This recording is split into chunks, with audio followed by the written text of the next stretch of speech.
All right, we're live. We're a little bit late. Thank you for coming to TableBreakers episode 20. My name is Bruce Lombardo, and tonight we're going to be talking about guilds, organizations, and how you can use them at your table to effectively help the narratives within the game you play. And with me, I have Jade, I have Kai, and I have the Cigar DM. Joining us after his Irish delight will be Baron G Rock, an actual authentic Baron from Central Illinois, and he will be joining us shortly. But tonight we're going to be talking about guilds.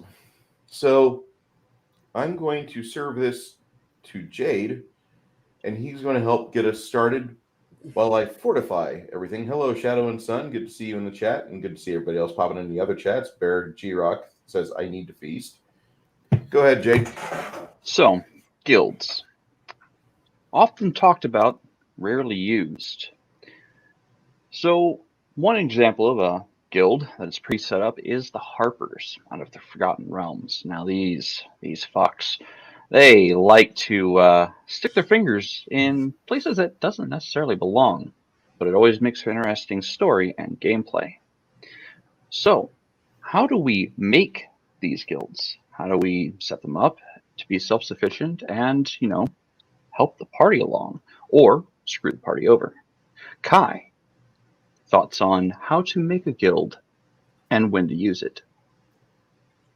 Honestly, I'm going to go with on how is just simply pick the point that the party is either the most weakest at or actually show some interest in.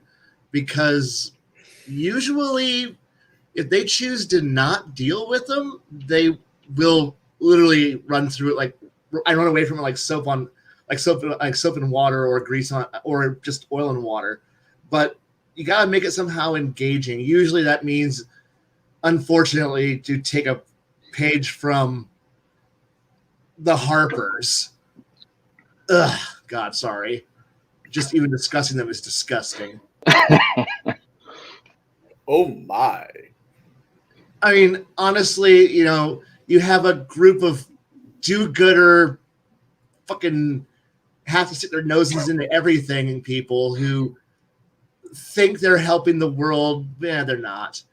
You know, so yeah, you just gotta have some kind of shadowy little hell, just make them what they really are. I want to be Masons, just some little secret society that's operating in the shadows, and they're just there to help go, hey, party, I'm going to push you in where you need to go.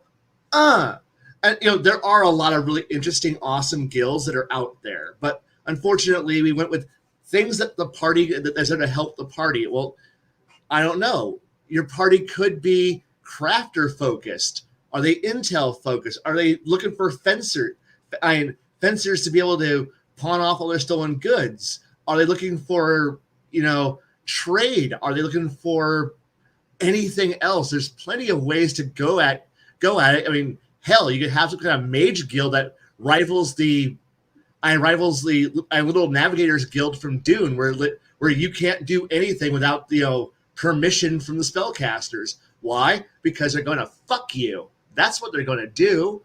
Or are you going to fuck with the church, which is just holy guild? Either way you're looking at it, the guilds are just there to, and so you just gotta pick, what are you going to fuck with? Is your party, are you going to be beneficial, or are you going to screw with them? And if your party goes, well, I'm an independent. Well, guess what? The guilds are not, and and they can be anything from a small town to a massive like anything else.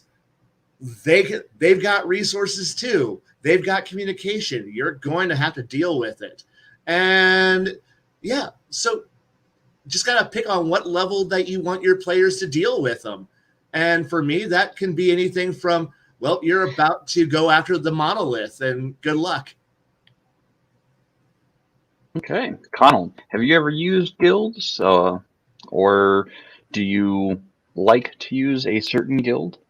I've used I've running 5e. I've I've dealt with a few campaigns where we use guilds, the Harpers being one of them, where in the module they're very much just wedged in there where it is a option that you have to give your players. And I because I was new to 5e and I was willing to do it. I think they have their place. I really do. I think guilds do have their place, but I also really depends on the setting of the world or the game, or the story. The story that you wish to tell is how they are effective.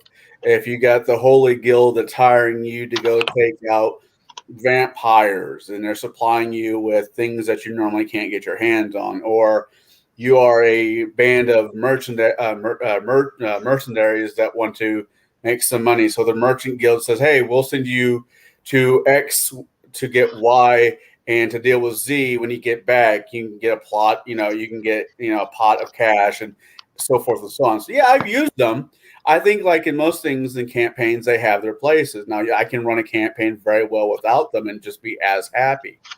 So it's up to you or to the other DMs what they want to do. Okay. Bruce, do you have experience using guilds, and when do you like to pull them out?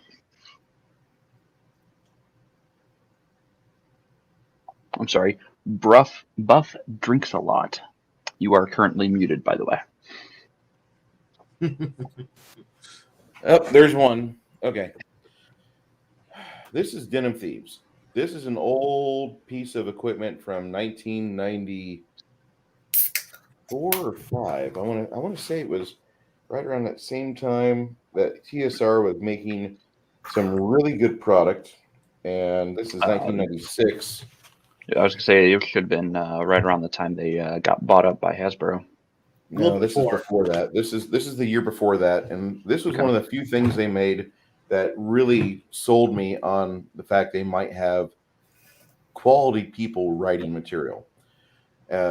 This is a book that was mostly by John Pickens. Steve Winter helped get the direction down, and there's quite a bit of banter between the two on the creation of this, but just the table of contents I'm going to go through with this.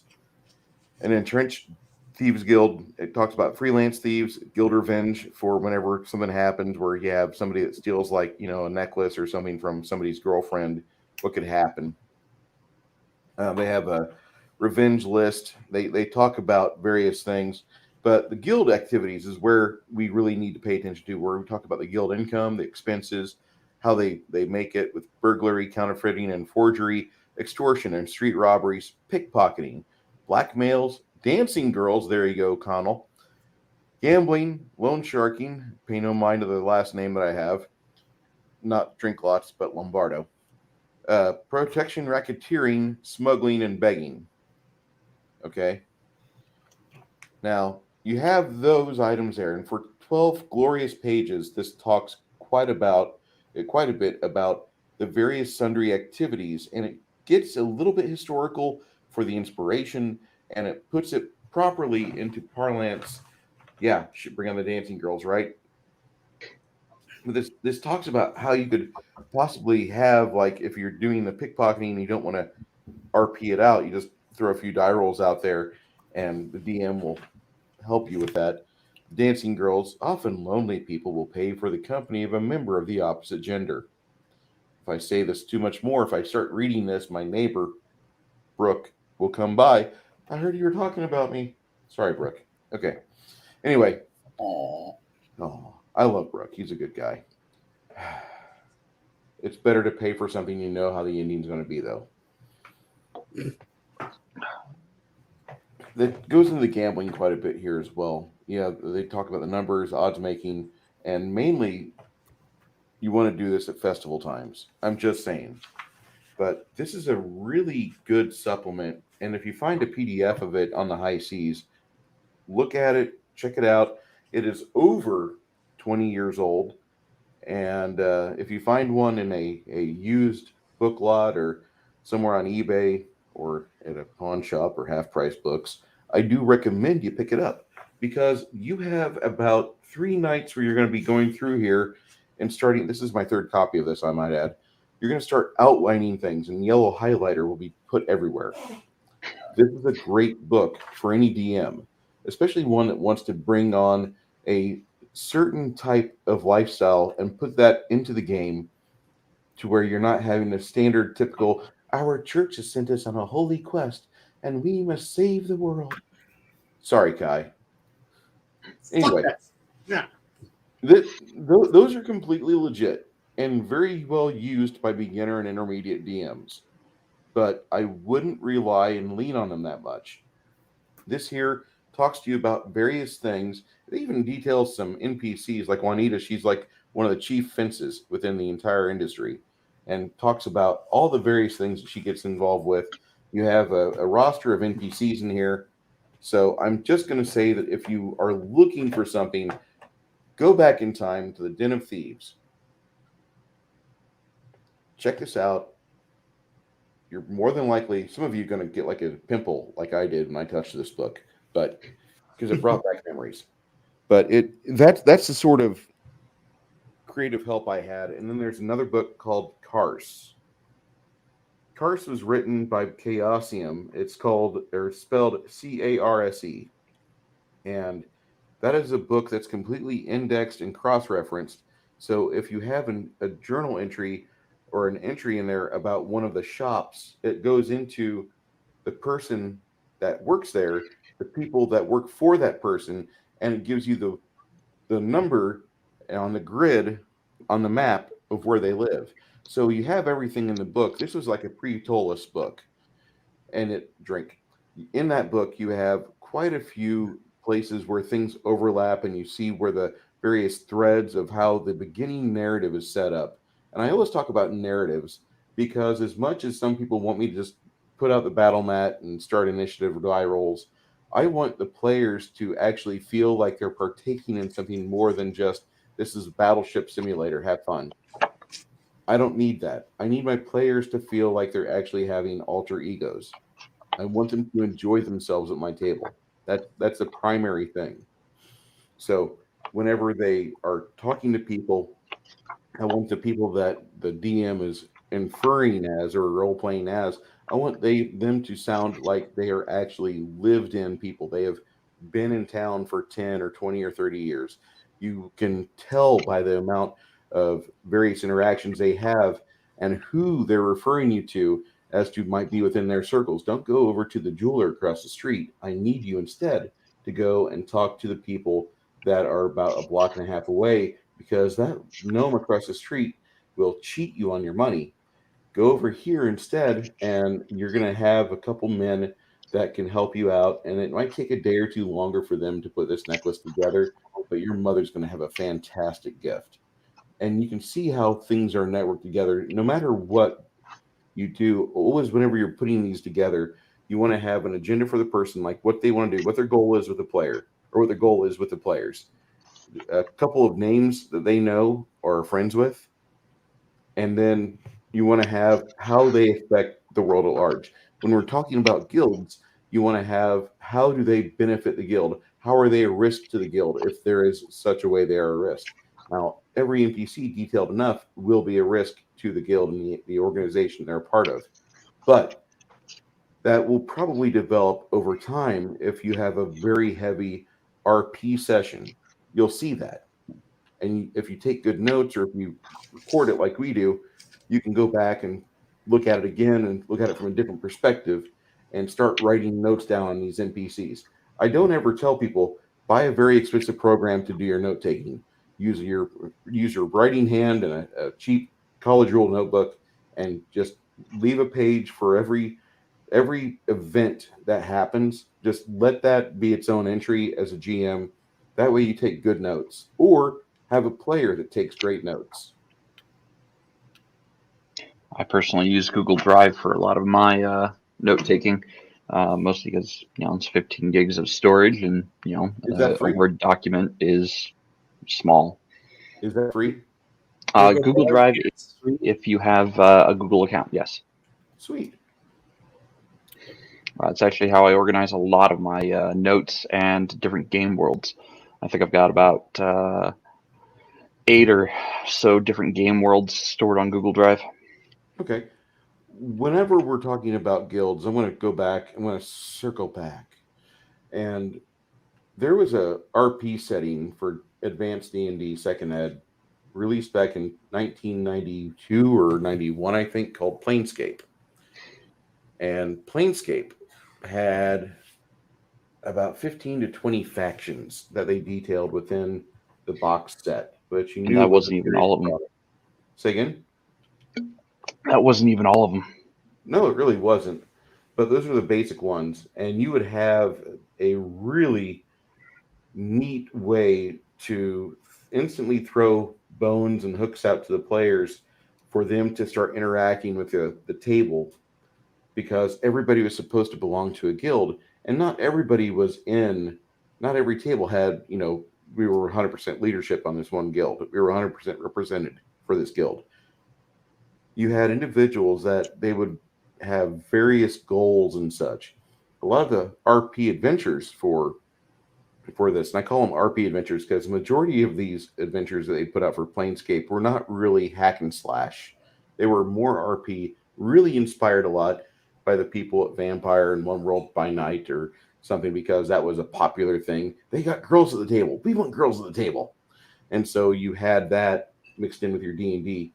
Now, Max is over there probably cussing me for even saying this because he hates Planescape. And that's okay. But the lessons you take from that, Planescape brought in organizations, and they brought in ways for you to immediately get your players involved. That's something as a DM that you want to pay attention to. It really is. And it makes for an interesting RP session whenever the guild fence or the guild superior is talking to the player and asking them, well, what would you want to go do? If you're not willing to go and put this evidence within the county office and help us frame an individual for an upcoming court case, what would you rather go do? You're decent at disguise. Nobody in this town knows you. What would you rather go do? And you can get an idea for where the players really want to go. Maybe they just want to play, I'm going to kill things in a dungeon. Instead, you're offering them a chance to do a fence, or to do a heist job, or to do a B&E, that sort of thing. An inverse heist job. I could always go for bacon and eggs. So that's good advice on like what guilds have been and where they came from. How do we make guilds? Like where do we start as game masters on making this this complex system of people who have all come together for a common goal? I personally believe that we start with the leader and define the leader's overall goal in life, or in a span of multiple lives for the guilds in general. You might have an elven leader of a guild who starts the guild for the betterment of his people, but as time goes on, he changes because, well, time is the one thing that changes us all. And he then starts turning the guild towards different goals. So how do we as GMs try to encompass these things, these overarching goals, and get our players interested in these overarching goals? Now, I have personally had players. I made this entire guild. It was all laid out. I had different leaders of it at different levels, and they all had all of their own goals, but they're all kind of tied to the one goal. And I put this out to the players and be like, hey, here's this, guild who kind of are doing the same thing you are. Do you want to join them, kind of thing? And they decided, nope, we're going to turn on that guild and we're going to try to destroy that guild from within. Instead of going, oh yeah, that guild could probably make us a lot of money, or that guild could, further our goals. Nope, they're like, no, we're just going to burn it to the ground. That was great. Yep. So Kai, how do you build guilds for your players to work with? Honestly, where do you start? I ran into the same problem you had, where I put a lot of energy at one time to build a wonderfully detailed guild, and the party decided to light fire to it without even thinking 2 cents 2 minutes about it, and I'm like, well, obviously that wasn't important. And rather than punish them, I just kind of just sheltered that and went off there. Nowadays, I just go with the approach of most. Just think about how when you get hired into a company or when you deal with a company, do you know who the upper managers are? Do you know who middle management is? Do you even know who founded the company?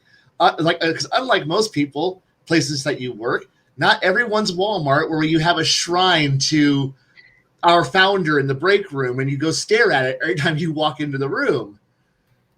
Most of the time when you go into a place to go deal with a guild, you're not going to know who's the guy who's in charge. You're just going to deal with it. So therefore, I always got the idea that you only have to tell them what they need to know.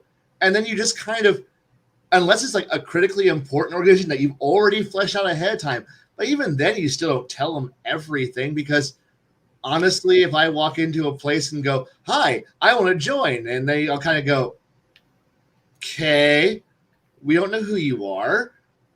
Okay. And you just kind of move on from there. You just kind of give them enough to get them what they need to do. And if they feel more invested, or if they decide to go, I'm a complete and total tool and I'm going to light fire to everything again because, we're player characters. We don't think that hard. And suddenly you can start fleshing it out from there because now you're dealing with a guild. You're not dealing with some little peasant or some shopkeeper or some guy who owns a stand on the side of the road, and you murder them, and well, no one's going to care. Well, you murder that guy who, well, he was a fence, but he kind of gave you a bad deal, and you know how players are like, what? You didn't give me a 50% discount? Fuck you! I'm killing you and taking your shit because players are fucking assholes, and now now you get to go. Well, they were part of an organization, and now you get to have some fun fleshing out their new opponents that are going to be inadvertently coming down on their heads. Or the party's actually, you have somebody who's smart who can reach across the table. I give them a Gibbs slap across the back of their head saying, stop it. And suddenly the party goes, oh, we can actually cooperate. Every once in a while, you got to bang the idiots to get them back in line. Yes, the mighty clue by 4. Yeah, the clue by 4 is what and it's better when a player does it and not the GM. It's much more effective. Every once in a while, though, you just got to look at one player and go, clue by 4 him for me, please. And if they're smart and they know you, they'll do it for you. They'll just walk up and smack them for you. And your day is complete. And suddenly your players go, oh, yes, I'm sorry.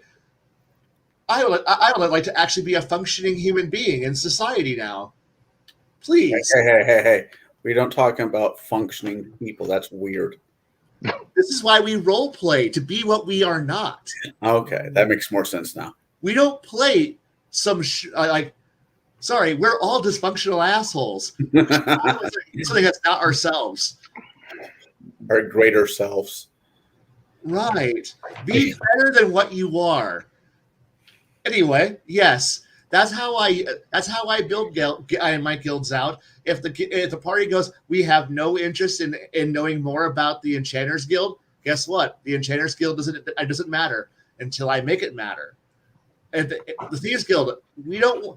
Our paladin is in the area. We can't go anywhere near the Thieves Guild because a paladin might have an aneurysm and freak the fuck out. And so you just kind of push that one off. Or the party goes, we put sleeping pills in the paladin's milk, and then we go deal with the.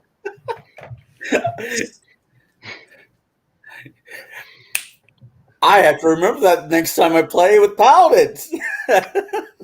It works for BA Baracus on helicopters because he don't fly. So, hi Ryan. Just remember, if the paladins are very resistant, you got to poison them really good. Okay. Anyway, that's how I deal with guilds. Okay. Connell, how do you build out guilds, or do you build out guilds?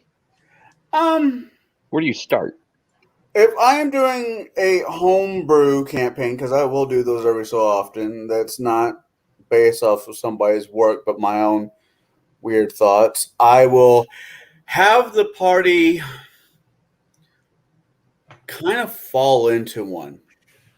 It being either a mining guild with dwarfs or one of them has some weird ass backstory and he needs some kind of cover. Now, I normally use the players' backgrounds to flesh out what kind of guilds I'm going to throw at them. Okay. You know, if one of them decides I have a sketchy background and somebody hired a assassin to come kill me, well, now we have an assassin's guild that you can run from or you can join. You know, depending on the party or so forth, you know, whatever. So if I do a guild, I normally let it happen organically. I'll throw some background thought to it and build it up from there. Because I think anytime that you, at least in my opinion, anytime you're like, hey guys, you can join this or do this, most parties are like, no, we kind of want to do our own thing. I got my own boss at work. I don't need somebody else.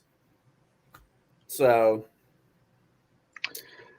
Welcome to the stream, Baron G-Rock. We've been discussing guilds, how to use them, when to use them, and how to build them out so far. Do you have any thoughts on this? Clue Do you by ever fours use to the head. Use them as a 2x4. The clue by 4, yes. Sometimes that is actually the best way to do that, especially if you're trying to progress the storyline. Oh, gotta open a new one. One moment, please. But truthfully, that is one way to open the avenues of RP, because you can kind of go any way you want with it. You can use that guild as your engine to build them to get them going.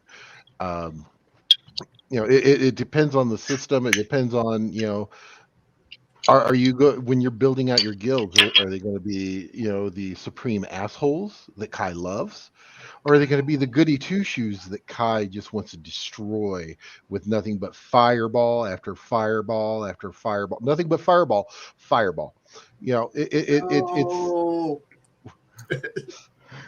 It's one of those things that it also depends on what you as the DM are wanting to use them for.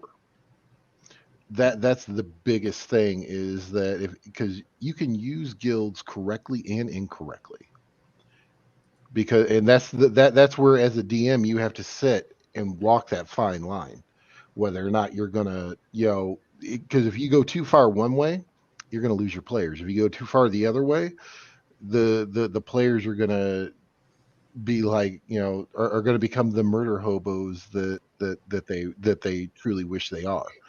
So that it is true, Kai. Don't bite your tongue. Very This true. is true. No, If it is not run the correct way, the murder hobo-ness of all the shinies in my bag happens. I know it does. I want more shinies. Yep. Okay. Bruce, how do you build out guilds for your games? Well, my favorite thing to do is to start the players at first level. And I'm going to go into a bit of personal game running. But if we're talking the big 800-pound gorilla of RPGs that I love the third edition of, which is actually the first edition for WotC, I got to say that I like making the players roll 3d6 as they fall and letting them be disappointed with that, and run them for a full session, let them get to know the town they're in, that they grew up in, and let them get to know the NPCs that are in this town. I might do 2 sessions there where everybody kind of knows each other and has kind of like that Mayberry feeling to it.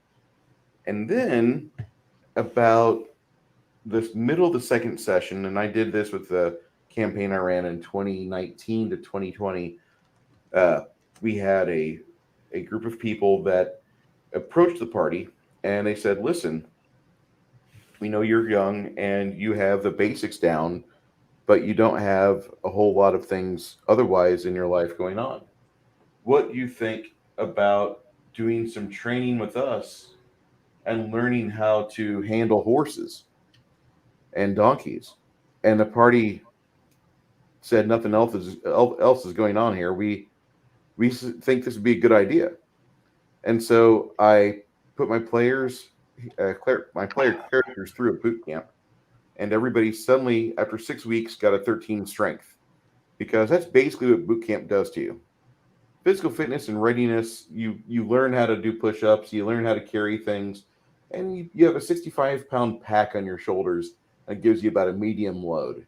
So I had the players for 6 weeks doing that and getting cuts and scrapes, and gave them a point of constitution, not a whole lot, but just enough to where they could do things.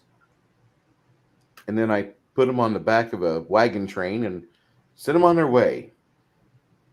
And I used that guild, the trade and wheelwrights guild that is in Fraud God Games, and the Lost Lands is their flagship setting. They are a very powerful guild. They're super powerful. Now, I don't know how they actually are more powerful than, say, the Mages Guild, which when they would be getting involved with them, you could make, an entire wagon disappear with a 8th level spell. A fully loaded wagon goes off somewhere. And suddenly we're playing Dune, fantasy version. But that's really not a bad idea. That's really a fun idea, in my opinion. But the players are getting to know the map, and they're getting to know all the little places where the wagons stop. And for about a level or two, about a year or so went by, and the players were tested on their ability to control teams of donkeys and having these mountain passes that are barely 3 foot across. And so the veteran donkeys were able to negotiate it. I had a couple players that they had to make some serious ride checks because they were very reckless. Had 2 party deaths going down the Silver Way, which is a supplement for Harn, which is a Columbia Games product. And I might say, if you guys have an extra few dollars, Columbia Games has some really good supplements which are system neutral. It's about 7 pages of taking players down a 180-mile trip up and down mountain gorges and ravines, and going to or from a dwarven citadel that makes coins. And so I got the players to do all that, and it was a lot of fun for them to have a 3-session excursion where they were trying just to get this donkey train moving. And after that year was over, they decided to call it quits. They weren't doing any more of that because they had a few people die that from random encounters, and they were just they said, we're just going to become an RPG party. We're just going to have an actual standard party. We're not going to be part of this guild. We appreciate you. And about 2 towns later, one of the players started opening his mouth about the guild in a bar. And so that happened. And about 6 weeks later, they were in another adjoining town. And what happened was they got into a fight. And that character got punched in the throat with a cestus. And because they were only 3rd level at the time, he really didn't fare too well. And then afterwards, it was just the guild kind of screwed him. Everywhere they went, they had a mark on him. And the party was not getting jobs. They were not getting opportunities. They had to make things happen organically, which is really a nice thing to do. But they were pushing up against this mountain, and they weren't willing to concede or say, we're sorry about, what we said, or, hey, this Patsy that's in our party, he's no longer there. We got rid of him. Could you guys give us a few jobs? They never did that. And they kept pushing the wrong way, and then they would have these elaborate plans to try to get back at the guild, and instead it would blow up in their faces. Also, the guild has a lot of money, so that was a bad idea on the party part. But that's just my own experience. Now, to have a guild, all you really need to do as a DM is just have a need to make money doing something, and then you have your guild. Write down some names, write down some locations, write down taking this item for fetch quest to this spot, write down we're going to kill this person for the guild, blah, blah, blah. Whatever you have a need for, whatever makes money, you can have a guild based on that. Absolutely. So those are all really good points. I know when I've made my own guilds, I kind of treat them like living entities, kind of like NPCs. Um, all of my homebrew games, the NPCs have occupations, they have life goals, they have all of these things that make them kind of feel like they're living and breathing. So do my organizations. When I look at it, I look at who the leaders of the organization are. It could be one person, it could be a group of people, or a commune of a village. And I look at it from what is their goal? Why are they getting why are they forming up and forming ranks?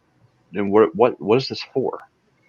And once I find that goal, I try to kind of weave it into the yes, I'm going to take a drink story for the PCs to discover. Because at that point with guilds, you can actually drive a narrative to a certain extent. It doesn't have to be on rails. It can still be discovery. It can still be open world discovery. But with a guild, you can kind of guide the players to and fro with fetch quests, as you said, with certain missions or certain activities. Now, these things don't have to be simple. They could be horribly complex, or they could start simple and become horribly complex. Um, I think one of my favorite instances was actually I was a player, and the GM had a guild. I don't remember what the guild's name was, but the master of the guild was a fallen angel. We didn't find that out till much later. And he had taken over a Dro house in Mensabranson. I'm probably butchering that city name. Nevertheless, he hired a bunch of us evil, twisted idiots to do a job. He had found something or discovered something and assembled a crew and said, "Okay, here's how it works. You are going to go do this job for me because it needs to be done. It's for the greater good of your survival." Yes, yes. He was an angel, fallen or not. He was still interested in the greater good. The He greater just good. went about it differently. But he basically said, "You are not going to screw each other over. If you screw each other over, you will be excised from the guild and hunted until death." So the now that might feel very constraining for players. That might feel very like, no, you can't do that to my player agency. Well, when you have a fallen angel, and I mean, I think it was ECL 32 telling a level 5 character, no, this is what I need you to do, and you're going to go do it. If you don't want to do it, that's fine. You can sit this one out and not get paid. If you want to get paid, you want to get better loot, you want to get, experience in the field, you're going to do it. And what was that? Wow, that's a nice. Oh, you're responding to somebody else. Okay. But no, the game ended at like level 32 or 3. I still have the character sheet somewhere on cards. Oh, okay. But it was actually a fun game. Even if in the end we all turned more neutral than evil.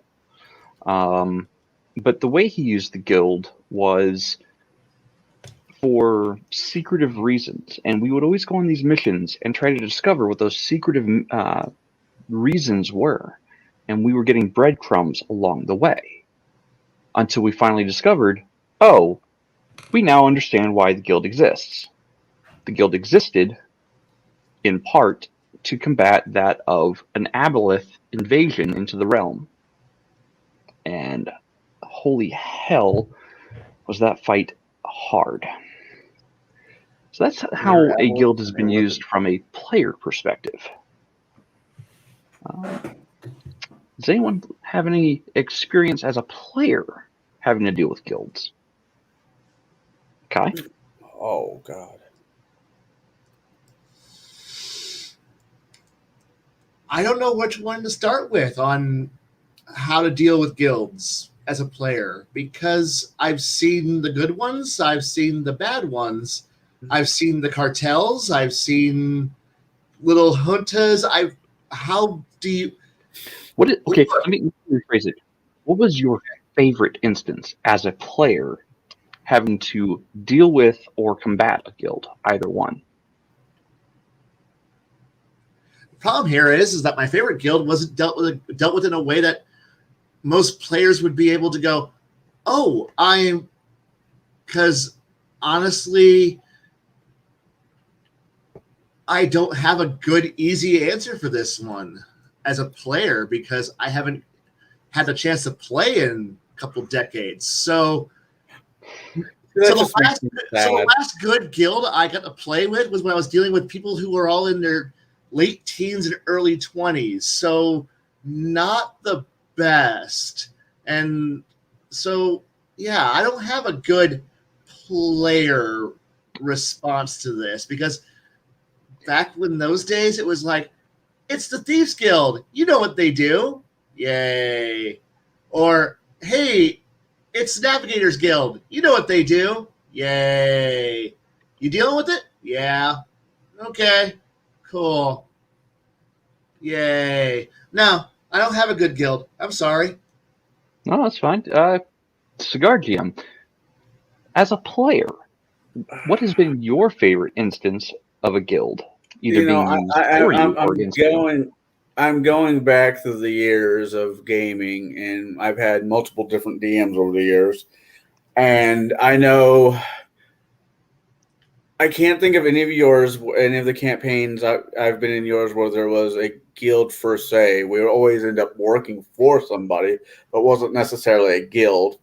And I can't remember Starkweather's all that well. Once again, we're working for somebody, the halfling fucker he'd play. But so Yes.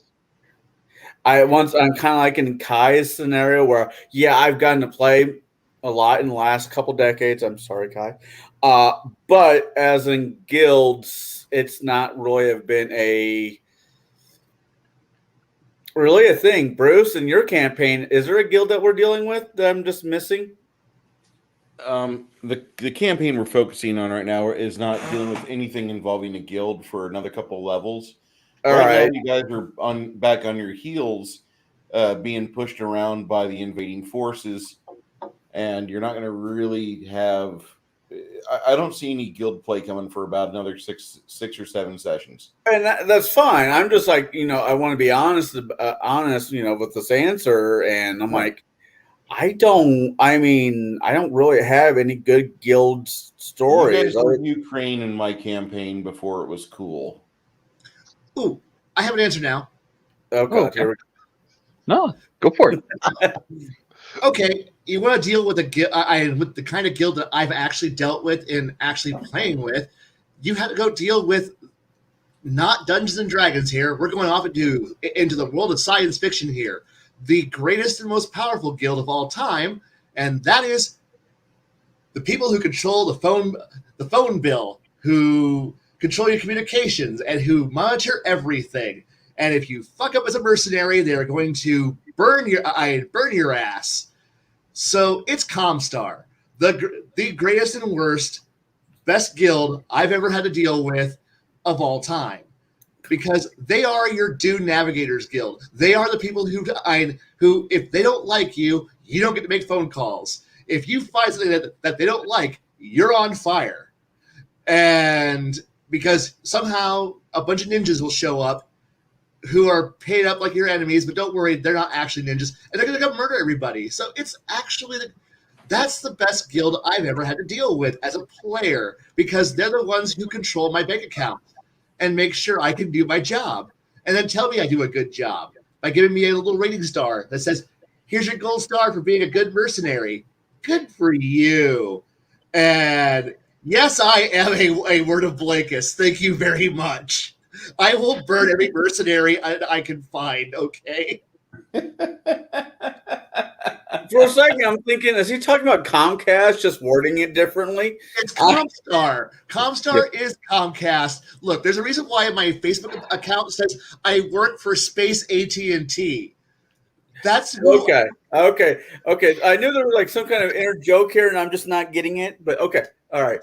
It is, and you're right. Comstar is a guild, and it literally is. You work with the guild. They give you your money. They tell you you have work. They tell you who you're going to work with. Everybody goes to them and says, I would like to hire people who will murder other people for me because I don't want to murder them. And then they go and say, hey, do you want to murder people? Well, I got some giant robots and I'm poor. I'll give you money if you'll go work. They're going to give you money through me, and I'm going to make sure that you go out there. Plus, are you reasonable and honorable? Kinda. I'm a mercenary. Okay, I'm going to give you a rating of reliable until you're not. Okay, this got a reliable. Cool. Deal made. And suddenly now somebody comes up there and goes, your space Uber shows up and goes, hey, are you my murder hobos? Yeah. Get in the drop ship. All right. And then you're going to go find yourself on some new planet going, what the fuck am I doing here? Murder those 12 guys over there. Murdering it is. And I murdered them. Here's your paycheck. Cool. And that's how you go on with your life. It's beautiful. It's glorious. And I love it. Now, what do you think about Victor Ian Steiner Davion? I'm sorry. I have no opinion on this guy. I don't. I don't. I think he's lying to us. I have to. It's PTSD. I can't talk about that guy. Moving on. Someone else. Okay, moving on then. Baron G-Rock. Actually, I am very surprised because I know Kai has played this game and he did not even bring it up. Exalted. The Guild of Nexus. The Guild of Nexus. For the simple fact of the rules of the guild in Nexus. There's several rules in Nexus. Number one is don't eat the blue popcorn. Yes. Don't ask. I know. Also, don't fuck with business. That's true. That is the one rule. You mess with business, commerce, period, you fucked. Yeah. I mean, that's kind of a rule with any guild. You don't mess with commerce. But no. They actually put this out on flyers.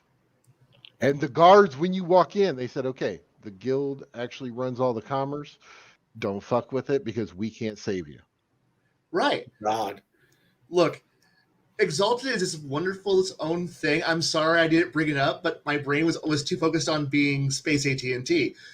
Nexus is definitely a good example. I really do like that one. Now, if most of my games didn't take place on anything but the Imperial Island, I would be at Nexus more often. So now I actually have two because the other one is actually there are multiples in Patolis. Drink. And playing in Patolis, you're constantly dealing with multiple guilds through and to the point of even I hate to say it, even the Church of Lothian is technically a goddamn guild. Even though it's a religious guild, essentially. So eventually we'll talk about cults. When you get to the point of talking about guilds don't always have to be about business. They don't always have to be about controlling a city. They could be controlling a religion. To the point of, and Bruce brought it up that we're going to talk about it later, but cults. That's where when it just goes. Tolis. You're from. Wait, no. He's from Kananistan, so therefore, they have weird language up there, don't you know? Bruce, as a player, have you ever dealt with guilds? And if you have, which one was your favorite? No, I have not. Oh, I'm sorry. Yeah, Bruce doesn't get to play. Oh, well, yeah, that's a sad fact for many of us, unfortunately. Sorry, I mean, I was going to talk about Tolis drink, And the thing is that you have about 17 different factions or so that are detailed within the book for Tolis. And hold on, I have to imbibe. Yeah. You have What you talking 15 about? guilds within the city of the Spire. And all of these guilds are interconnected through businesses, through nobility families, through the religious organizations. So, for those of you out there that are trying to save money, you want to buy the first 10 chapters of that book online because they do sell it in pieces. Go for that. They used to sell it in pieces, I should say. And it is a fine book, but you have all the guilds that are interconnected. Like this guy's second cousin is actually the lady who runs this noble family over here. And she is a member of the Order of the Arcane. They have a giant crystal in the headquarters of the Order of the Arcane that you can attune yourself to it over a month if you're able to stay there. That's a good RP trick. That's a good quest for a wizard to do, because if he tunes himself to that crystal, he can borrow spell energy off said crystal for a hefty spellcraft check. So you can do these things in the city that shall not be named, because your liver will not survive. And I recommend you buy it. I know that sounds like a shill for the game, but we all have our vices. Max talks to you about Earth Dawn, all 4 editions, the bonuses and the benefits and drawbacks for each one. He does that very well. I talk about Tolis because it is a game that is very well done. It is a very well written game. As Mike holds up his Bane. I'm sorry, Mike. That's a really nice book. How many pages does it have? Which 3. volume? Which volume? Which one would be more wordy, Pathfinder or the 5e? Well, this is Iron Kingdoms, and the main book is split into 2 volumes that are over 400 pages each, and then this is a supplement called Five Fingers Port of Deceit, Mhm. which this covers the 5 captains and the cults and guilds within the pirate city of Five Fingers. So I would say it's probably about a 900 page total if you count both volume 1 and 2. Okay. That's not bad. Tolis was 670 pages, not including the DVD journals. He doesn't know they're all stuck together. Yeah, I asked him how many pages is that, and Travis is like, he doesn't know, they're all stuck together. That's funny. Not That's what I that said. book. There might be another book in his collection. The pages might be stuck together. The Book of Erotic Fantasy, what? You know, now I'm really curious about Iron Kingdoms and how many pages are in it. One sec. It was a very well done setting. It was a Now, very if they're well stuck written together, it setting. only counts as 1. Or 3. Kai, I gotta ask you. I'm gonna ask Kai a question here. Okay. All right, Kai. You're setting up a party that's going to fail. How All many right. guilds do you plan for them to bump into and try to ingratiate themselves into the party's agenda? If I want them to fail, I'm going to take a page from our evil overlord's WotC and go steal Ravnica, which is designed to make you fail. Yeah. I don't know what you're talking about. I don't read that. I don't read shit that is written by losers. Ravnica is actually the book that they put out that actually brought Magic the Gathering into the game. I only read this book because of the fact that for a whole 2 sessions before COVID killed it, the kids were trying to learn. Were trying to show me how that they can be GMs, and they chose to play in that world. And boy, did I have to learn that all the color combos in Magic the Gathering have guild names. Oh yeah. I No. learned that, and I learned that this whole new world is all populated by what I can only call bullshit because it's Magic. And not only is it Magic, which I hate, now it's Magic the Gathering, which I hate more. And now you have mage guilds that run everything, have entire cultures that are all based on, they control parts of the city that allows more magical bullshit to happen. So yes, how am I going to set up my players to fail? Give them 9 guilds that there is no right answer on what you're going to choose. Because no matter what group you choose, you are going to make 5 enemies, 5 major enemies who are out to kill you. And so you go out to advance, and every player, since players don't think more than 5 seconds ahead in time, they're going to go out there to advance their faction's benefit, and then they're going to get fucking raped by everybody else who's not with them, which is out of 9, you might have 3 that like you, 5 who hate you, and 1 who goes, I kind of don't hate you. And yeah, you're going to just have endless beat 'em ups because players don't know how to play politics. They're going to walk right into the most miserable of things. So I was wrong. It is these 2 books combined are 797 pages, not quite 800. Yeah, And that Shadow and was- Sun. I think Kai is experiencing some PTSD right now. We're gonna have to talk to him about the jihadists that happened to be in BattleTech for a while. I have no idea what you're talking about. We were all on vacation for about 15 years. Thank you very much. Isn't that the time where the houses decided to put aside their squabbles and worry about the clans? No.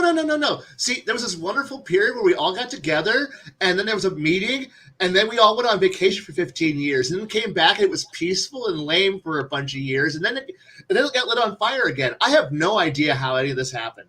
I'm seeing the seismograph starting to go off the charts. I think there's a earthquake going on in Bamalamistan somewhere. I think Max is spinning in his chair, pissed the hell about us. You're talking about BattleTech. Bring me in. The jihad never happened. It was 15 years of nothing. We were all on vacation. You can go away now. You know, I believe there's another culture, a country in real life that uses that argument from time to time. No, don't know what you're talking about. We're on vacation for X amount of years. 6 years. We're on vacation. Nothing happened between those years. Thank you very much. Move on. That's what happens when you take that 3-hour tour. You just things happen. 12 years Speaking of happened. moving on. Don't talk about it. Move on. Yeah, speaking of moving on. So we've covered some of the guilds and some of our experiences with guilds, as well as setting up guilds for players to interact with. But we've been kind of dancing around the elephant in the room. That elephant is cults. How do we use cults? Because they are a type of guild, typically religious or magical in some cases. So how do we use cults to our advantage, or maybe to the player's advantage and or dismay? I'm going to throw this one down to Baron G-Rock first. How do you use cults in your games? Or how have cults been used with or against you? Very carefully. That's not a bad answer. No, on the GM side, the thing is if it depends on what you're going to do. Are you wanting the subtle knife slipping between the ribs, or are you wanting the 500-pound anvil to be dropped from a 3-story building on somebody's head? You have 2 different approaches that you can do, because going in very nice, slow, quiet, where it's just building and building and building. I typically find that is a lot better than we like blood. We're the cannibals. We eat people, to, the crazy cultists. And then everyone knows, oh yeah. And then, and dead, whereas if you are more of the subterfuge, it is the hidden layer of the onion of the town or of the story. Then once again, you're looking at you can have it pop up a little bit, and it adds more intrigue. So using a cult, you can use it as as the way station on their journey, or you can use it as the full underlying reason they're on the journey. Okay. Cigar GM, what experiences have you had with cults used either against you or with you? As a DM, I've been running Rise of the Rune Lord. The whole first like 2 books, you're dealing with. I think throughout the entire fucking book, honestly, you're dealing with one cult bastard or the next, and it was like it just really depends on how much of a shock factor that I want to give the party. For example, in the first not the first chapter, but the first book of Rise of Rune Lord, you have to go to a murder scene where there is a dismantled person. There's 2 people that have been hacked up. One poor kid that's lost his ever-loving mind because of the Skin Saw cult is fucking with that town because they want to bring back the one reason or the other. Well, how I do it is I just made them fucking bloodthirsty. Absolutely. Bloodthirsty, like some old movie theory cults like Omen, or picking one of those natures back in the 70 cult movies where the woman is hanged up by a chain and the saw has slowly cut her in half, and when you get there you just see 2 sides of her. She's been slowly cut in half and she's been midway through, just like made it a gore. I can't gore fest. And this is where the party first runs into the cult, and it at that point the party, even if they were having issues with each other, gelled as a unit. It's like, we gotta stop these fuckers. We gotta stop them now. It was the Agent Coulson scenario in Avengers. It was that spark in the darkness that says we gotta stop this cult now.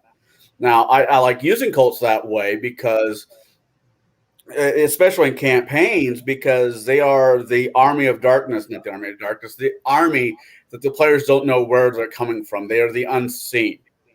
And there's always some guy there's always some cult in fucking fantasy novels, whatever, that wants to bring back somebody who's a god, somebody. It'd be the cult that wants to bring back Rasputin, Tiamat, the Ghostbuster guy who wanted to bring back Gulzard. Now, somebody asks you if you're a god, you say yes. That's the lesson we learned from that movie. Now, but he's Vigo. Vigo. It's Vigo.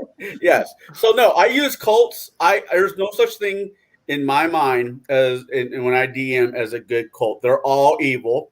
They're all bloodthirsty, and they will stab you while you're asleep in the tavern, while you are protected under the 2 pieces of fabric that you use as your safety blankets. Now that's what I have to say. Okay. Kai, what has been your experience with cults in the game? I'm glad you put in the game in there, because he was going to go on a completely different rant. I'm still gonna go there. You brought in cults.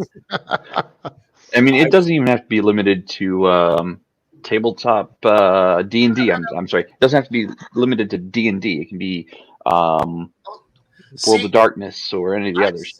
I have seen the Scarred Lands. We are all worshiping for that. We kind of have that Cthulhu universal way of, we hope we're going to bring back the dead titans / old gods and all that. That's the traditional one. We've dealt with the cultists who sit there and go, I'm here to kill enough bodies to open a hole in the warp to go bring in the forces of chaos. We have if we are mutants enough, we can bring in the demon, the gene stealer cults coming in. We have other cults that are a bit more benign that are like, if we worship our ancestors, we're going to give power to the people of our families who have died. And that way we'll have a better place when we die.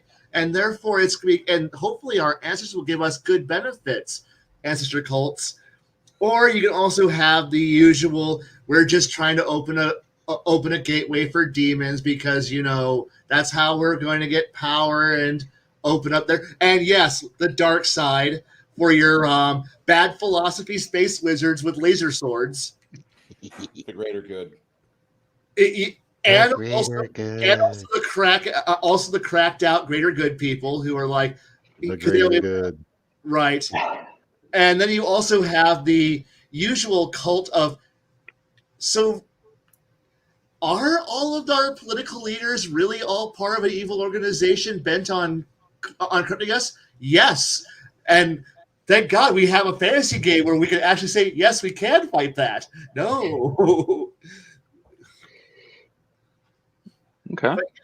Yeah, you can, and having that wonderful thing of, why are all the kings and queens and high guild lords all going to this one castle in the middle of nowhere and having rituals? And are they part of a cult? Shh. No, that's just the orgy. That's just a monthly orgy. It's okay. Don't think about that. And they just go there to have nice conversations and never talk about how they're going to fuck you all over. No. That actually what it is that's a strippers guild that they're going to. Yeah.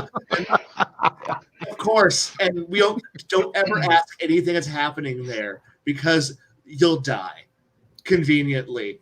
Because that's what players do.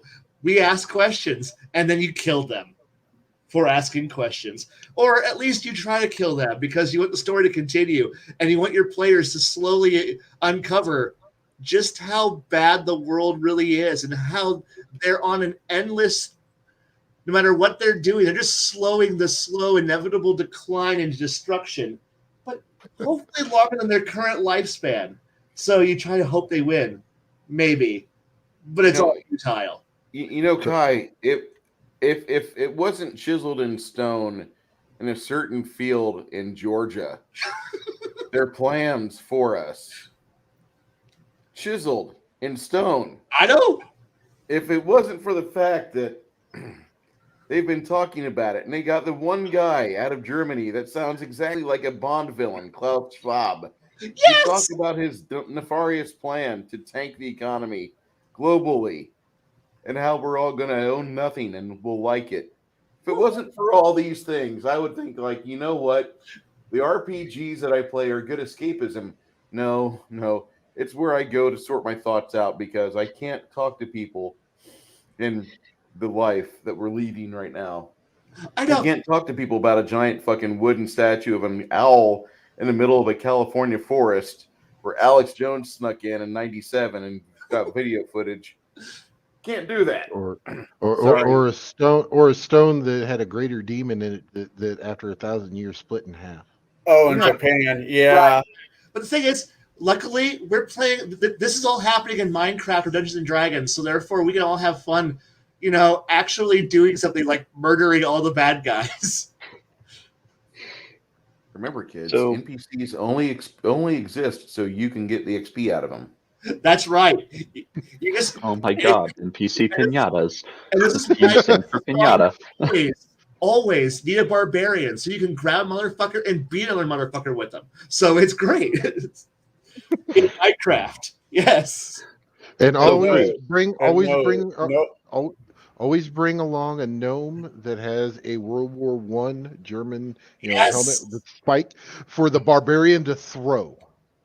Yes. I was making you say for the barbarian to sit on, but that works too. I don't know. All right.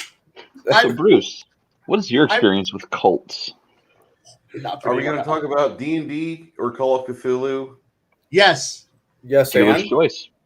All right. So in Call of Cthulhu, the epic adventure, the Horror on the Orient Express, which has the best contents of a box set I've ever pulled out in my life.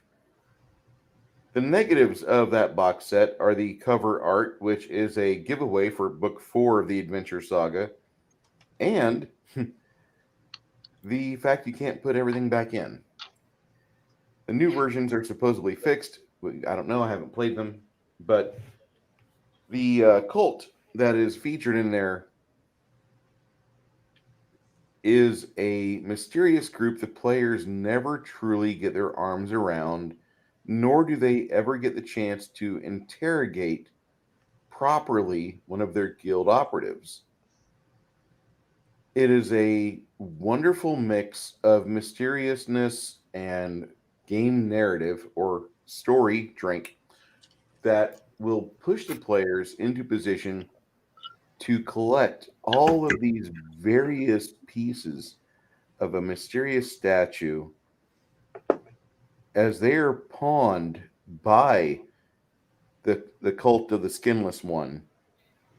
And on their route, a vampire has stowed away on board the Orient Express with his coffin underneath passenger car 9. And so his goal, knowing about the cult of the skinless one and knowing what's going on, he plans to don the armor of the skinless one and be able to walk at any time he desires. So you have the cult of the skinless one using the players like pawns on a chessboard, and they don't realize they're compromised. But there's an entire book of NPCs the game ships with, 2 per page, 28 pages total, that you can use, and you can use them for any reason. My players were going about, and I would typically use a couple as being beneficial, but a couple others being not so much, but being within close enough proximity to where they could overhear the players talking to each other on the train. It worked out beautifully. Now, if you like the game Call of Cthulhu, the Horror on the Orient Express is one of the best box sets you'll ever experience. It gives you enough information to immediately start the day you buy it. And then as you read it and prepare for the next and upcoming sessions, you have the machinations of the skinless one laid out in front of you as a DM and how exactly to kite your players to various locations so they can explore, they can feel like they're being tourists. But when it comes down to it, they're being pulled around like an Indiana Jones that is discovering various pieces of whatever artifact quest he's hunting today. And they get to tour Europe the entire time. I recommend heavily that those of you that are interested with this go a few extra steps and take some JPEGs off the web and transfer them through a filter that turns them all to black and white and grainies it up. It turns them to grainy photos. That way you can shove it in your players' faces. Here's where you are. Here's where you are. And look at the descriptions that are within each of the adventure books for various locales. And let the players fully immerse themselves before you put them in hot water. Let them get some enjoyment out of it. Because otherwise, it's an event by event by event situation. And you don't want to do that. You want to have it be very sandboxy. You want to have it be very freeform.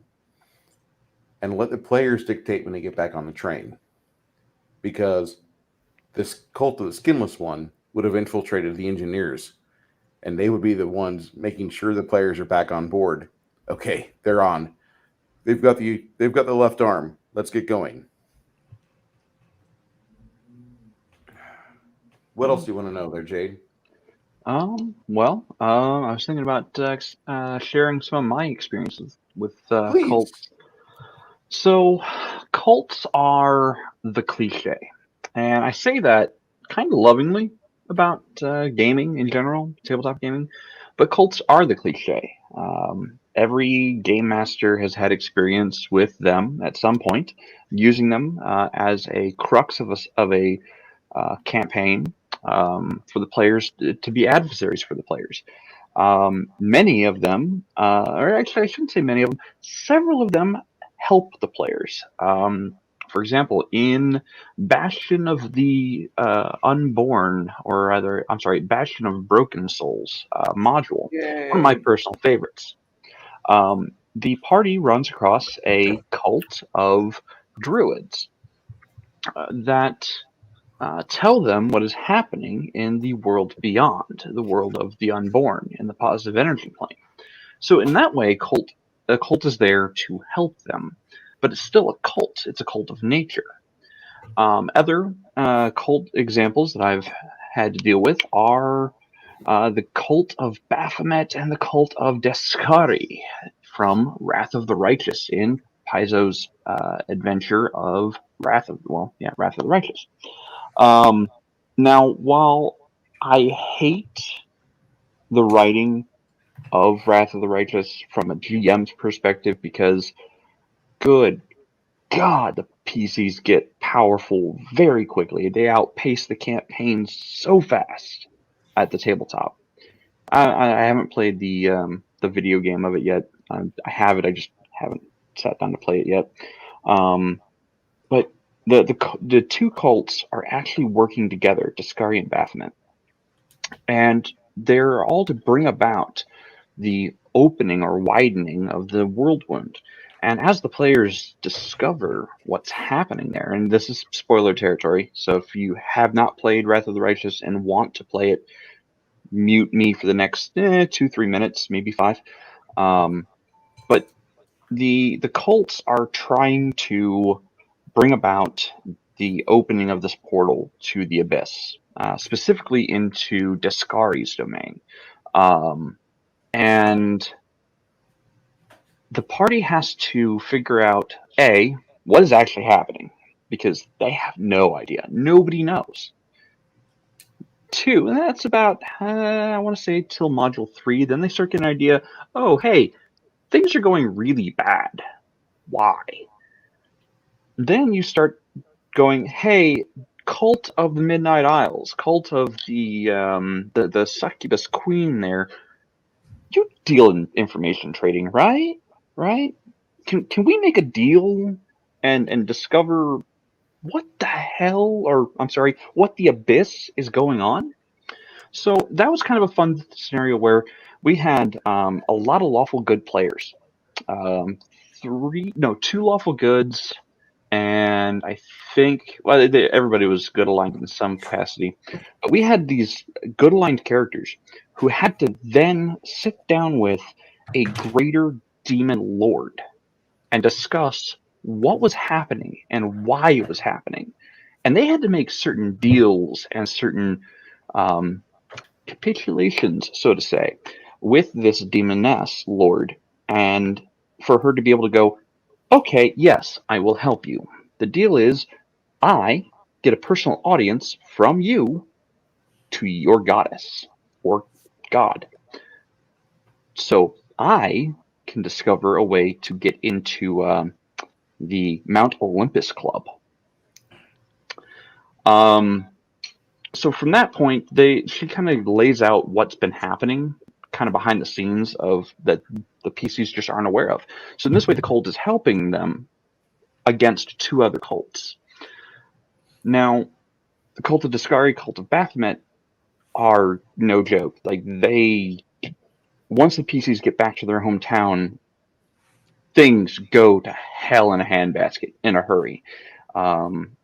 They're into raiding their base of operations. They are into taking their loved ones or people that they have a really close connection with, and taking them into the prison that Baphomet has, all to get them to come to a point where, okay, maybe we should stop interfering with them, because we stand to lose everything we love or hold dear if we continue this.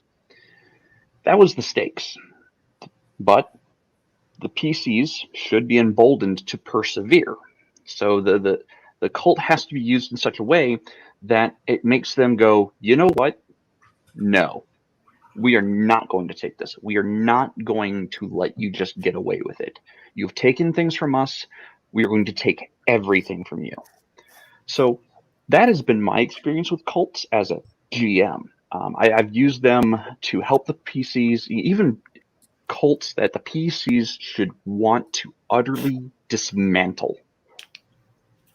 I've used them in such a way that PCs are like, I hate you, but I have to work with you or everything is lost.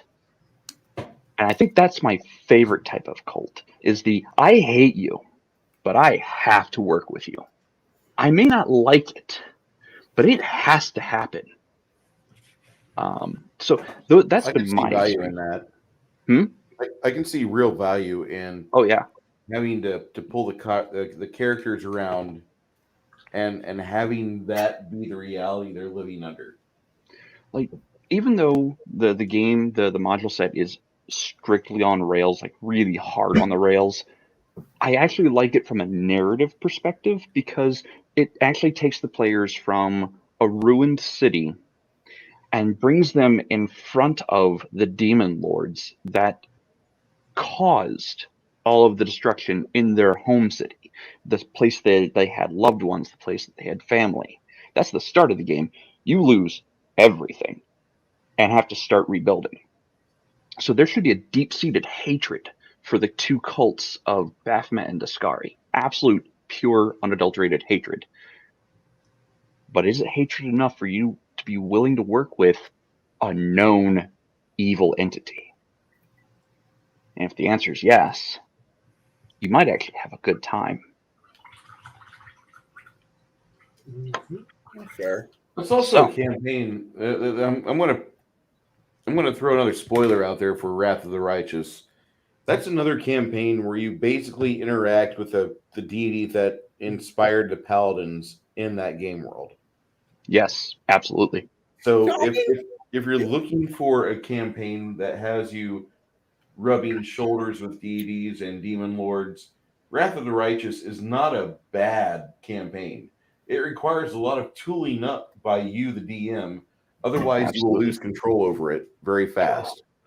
Yeah, I can't tell you how many monsters or things I completely built from the ground up again to challenge the party. Many And Balkan spies died for this. moreover, like there were some fights that I'm just like, yeah, no, that's a one-hit kill, and it's supposed to be a challenge for the party. No, I'm rebuilding it entirely from the ground up.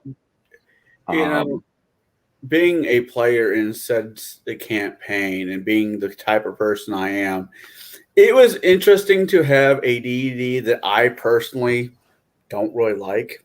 My character wasn't incredibly fond of her, and to have her actually show up where there's a lot of other campaigns where deities or whatever, the only people that show up are the bad guys.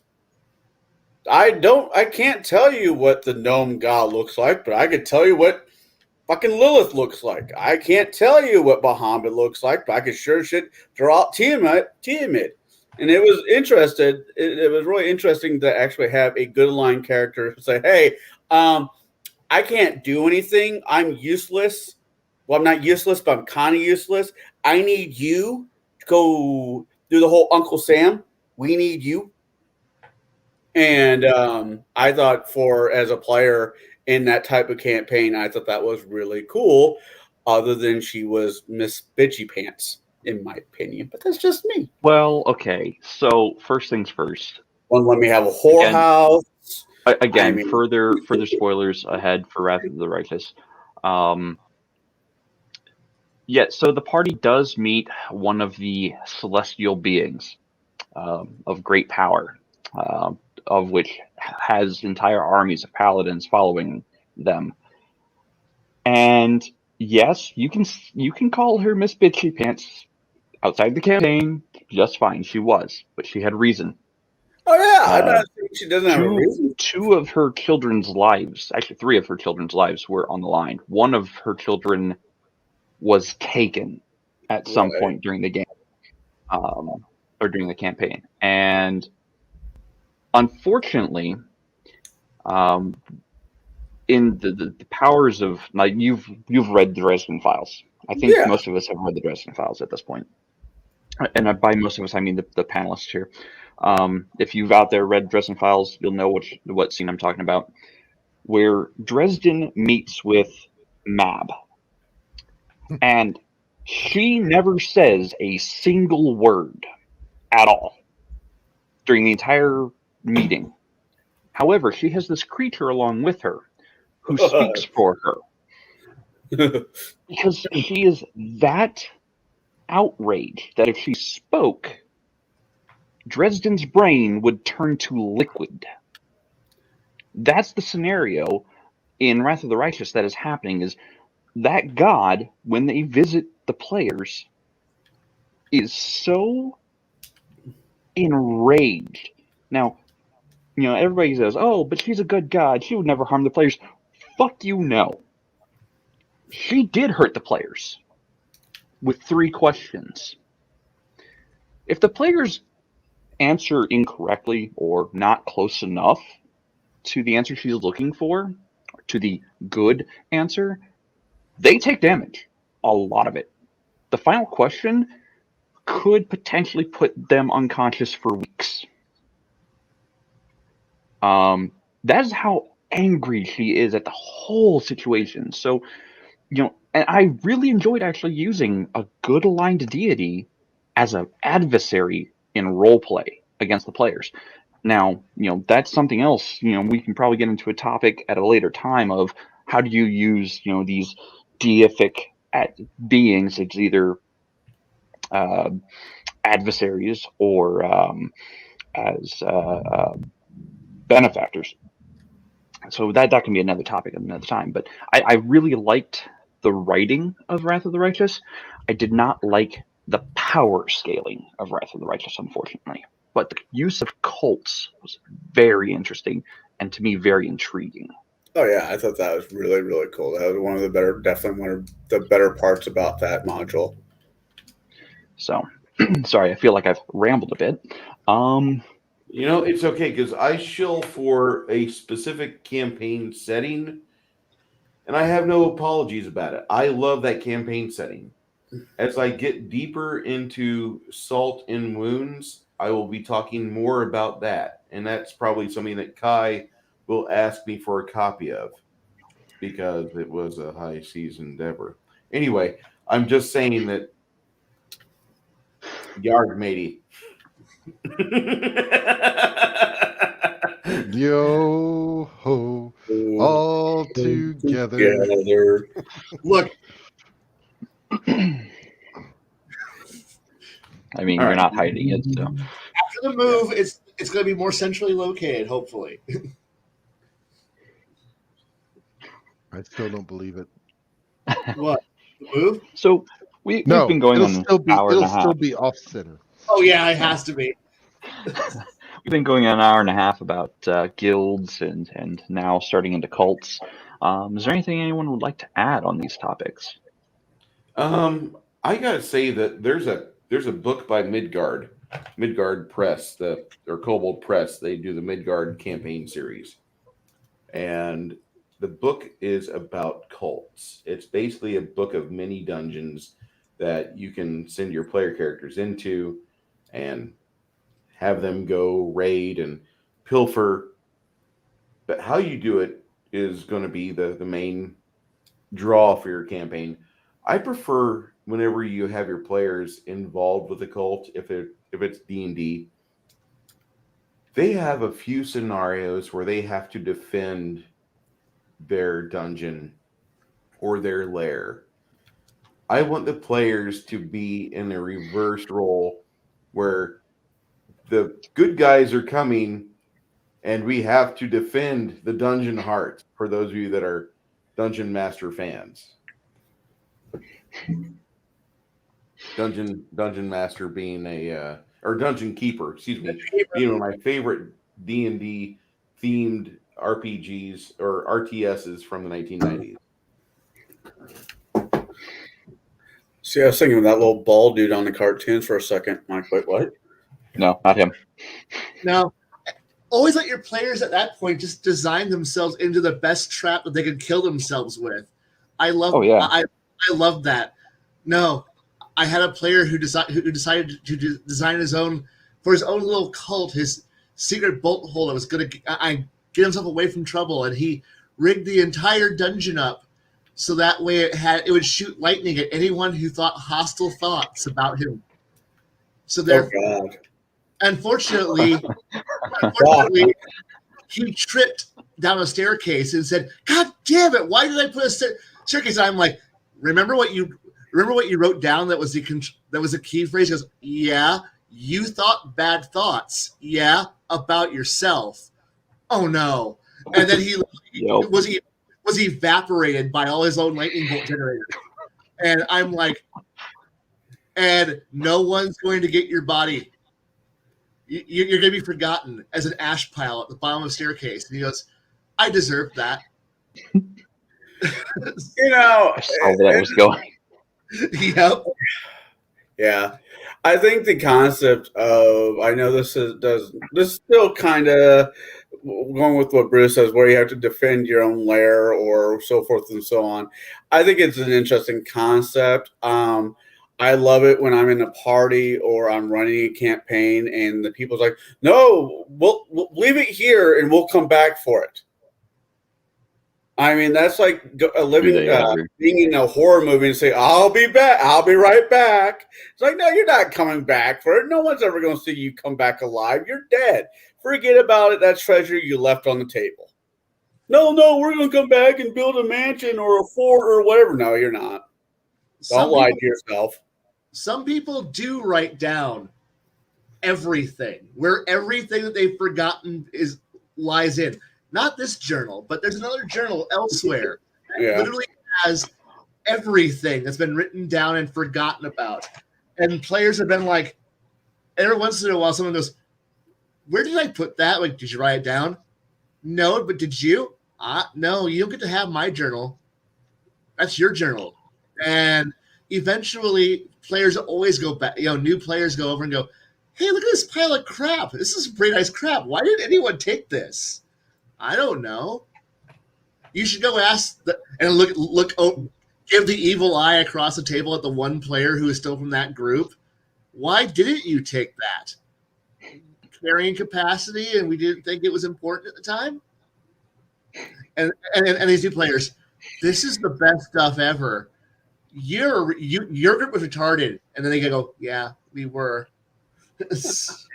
Well, then that's cool if you actually have a party that do that, or already a group that does that. I personally think all parties should leave with a wagon. I don't care what the party's about ready to do, but they need to come off with leave with a fucking wagon, because they'll have 3 towns worth of bullshit in the back of it that they're trying to sell to make 3 fucking copper. See, now this is if anyone ever wonders where the genesis of my damn near militarism and over reliance on technology, I once thought too, we'll bring a wagon. And then the GM's like, "Oh, good, you brought a wagon." And then they attack the wagon. So now I have been programmed. Wagon needs to be guarded. So now I'm putting kill slits and guards who are armed behind kill slits in the wagon. The wagon's now becoming armored. The wagon gets attacked again. Now we're getting into an arms race.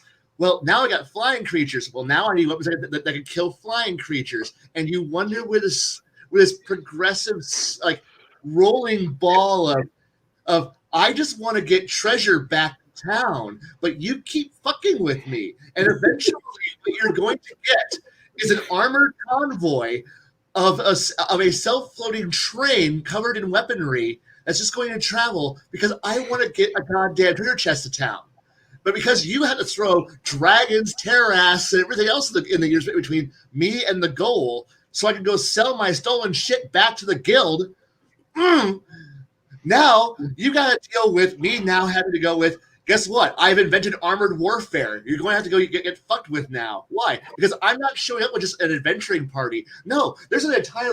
I have a fleet train now following behind me with a resupply vehicle, carrying ammunition and crafters. Why? Because you won't stop fucking with my wagons.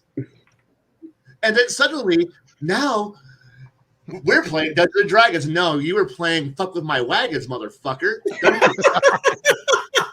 I can just see Pi up there. The dragons are flying by. He's modified a ballista. It has a hand. It has a hand crank. It is a Gatling ballista now. Better. You have two players who are in the lower level of the upper deck where it's mounted at, and they're cranking it. And all I have is the fighter who's up there using his full base attack to go fire every round as player 4 loads it. And now we got a cruise service heavy weapon. Because why? Because dragons or bullets or bullettas or other things. Why? Because GMs can't keep. I want to play Dungeons and Dragons. I want to wander through a dungeon and get my loot. But you won't stop fucking with my wagons. So guess what? I'm going to declare genocide on this entire fucking countryside. I'm going to develop weapons of war that are way beyond where we are at because you won't fucking let me take treasure to town. Fuck you. Fuck you. You know, I didn't actually mean to set him off that time. I wasn't trying to shake the bear. That wasn't accidentally. Boom. I mean, let it happen. I'm in the same boat because I've had several characters do this exact same thing where like you're gonna screw with my wagon. Okay, you know what? The Romans invented a repeating ballista. Yeah. Guess what? I'm gonna put it on a turret.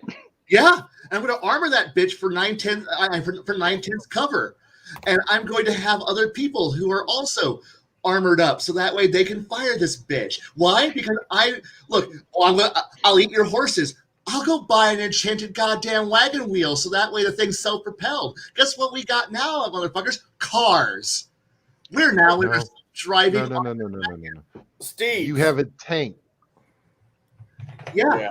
Oh no! And at that point, APCs, tanks, the whole 9 yards. It's still wheeled. So that point, and at that point, you're like, well, unfortunately, the ground's muddy, so your wagon gets stuck. You know what? I think we're going to start developing either ways to reduce ground pressure now. And the GM, oh no, now it's tracked. Yes, yeah. No, the answer is yes. And now it's tracked. Now it's got a drive wheel. We're going to engineering. This is way beyond what Dungeons and Dragons. You can't let me take shit to town, and now we start developing other weapons. And so it's like, oh, there's a whole army of orcs. Pull out the fucking Korean style rocket launcher that just fires death rockets at people. And it's like, what are you doing that for? I want to go to town. I want to dungeon crawl. I want to have a campaign where we go fight a lich in the bottom of a fucking mine. But no, you fucking make it hard on me. Now it's armored combat. And this is the origin. This is, if you want to get down to the core of why my worlds are actually steampunk, technocratic, horrified, horrible things, because adventurers got tired of being beaten up trying to get back to town. And then every once in a while a general goes, wow, that was a pretty cool idea. This armored wagon thing was covered in steel and plates and spikes and contact detonators and turret and heavy weapons. Why don't we just do this for everybody? And suddenly you're like, well, we didn't intend to create modern armored warfare, but necessity is the mother of Only invention. here, ladies and gentlemen, do you get a chance to actually have Kai get his ripcord pulled.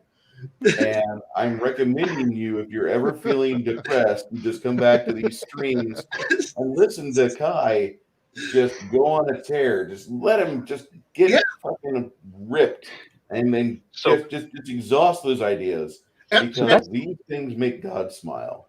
And then the GM throws a purple worm at you. Oh, you know what? That purple worm, I got a cure for his ass. So this is how we develop Remember, technician guild, right? Wait, hold on. No guilds. Remember with the purple worm in the 3035 books, muscular action closes the hole. That's yeah.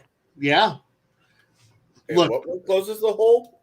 Muscular action. action. Oh no. Yes. You drop a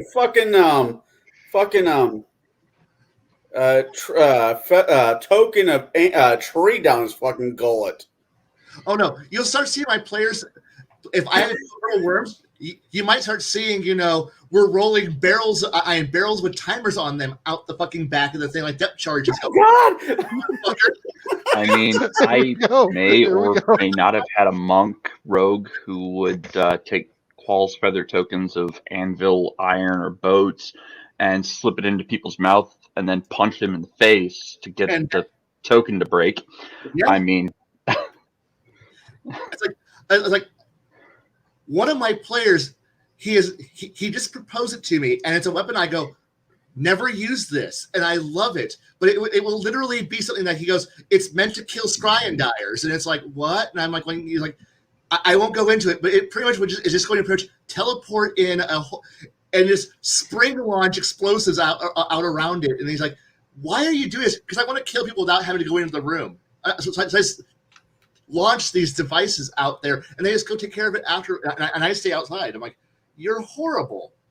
Give me a price tag on start working out the actual price tag. He goes, and then I'll work on this thing. And we're working on this. Why? Because sometime a long time ago, some asshole decided to eat my horse who was pulling my wagon.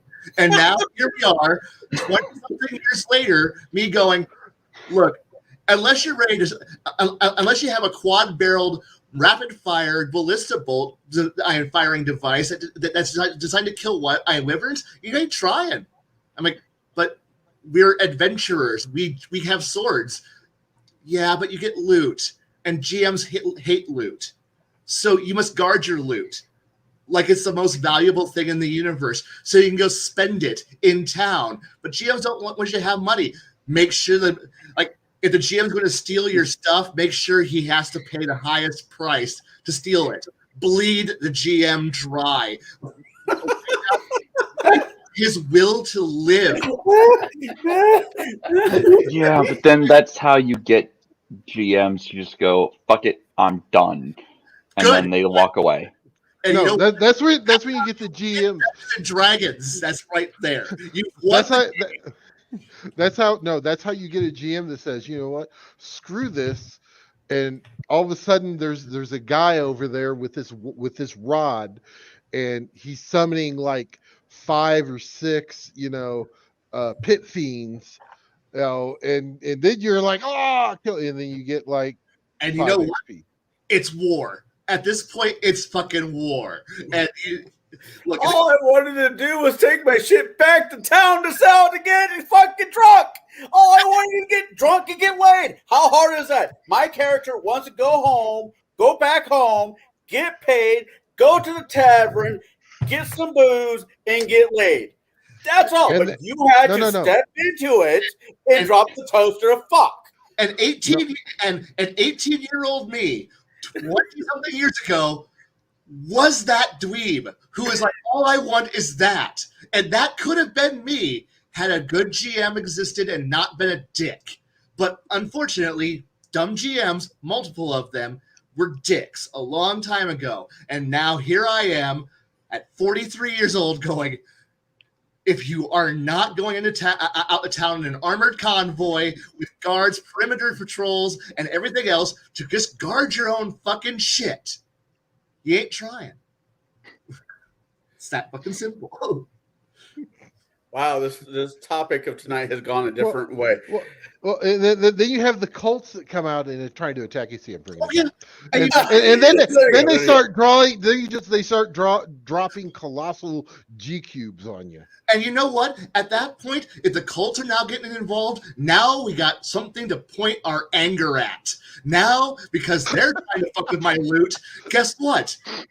They're now number 1 targets. I don't need to have and that is how you use cults. Yes, and guilds, because the guilds want their cut. But aren't you afraid of the chaos gods they're trying to worship? No, they fucked with my wagon. I'm now gonna blow up the entire fucking town. I mean, isn't that pretty much every party's Every excuse? party.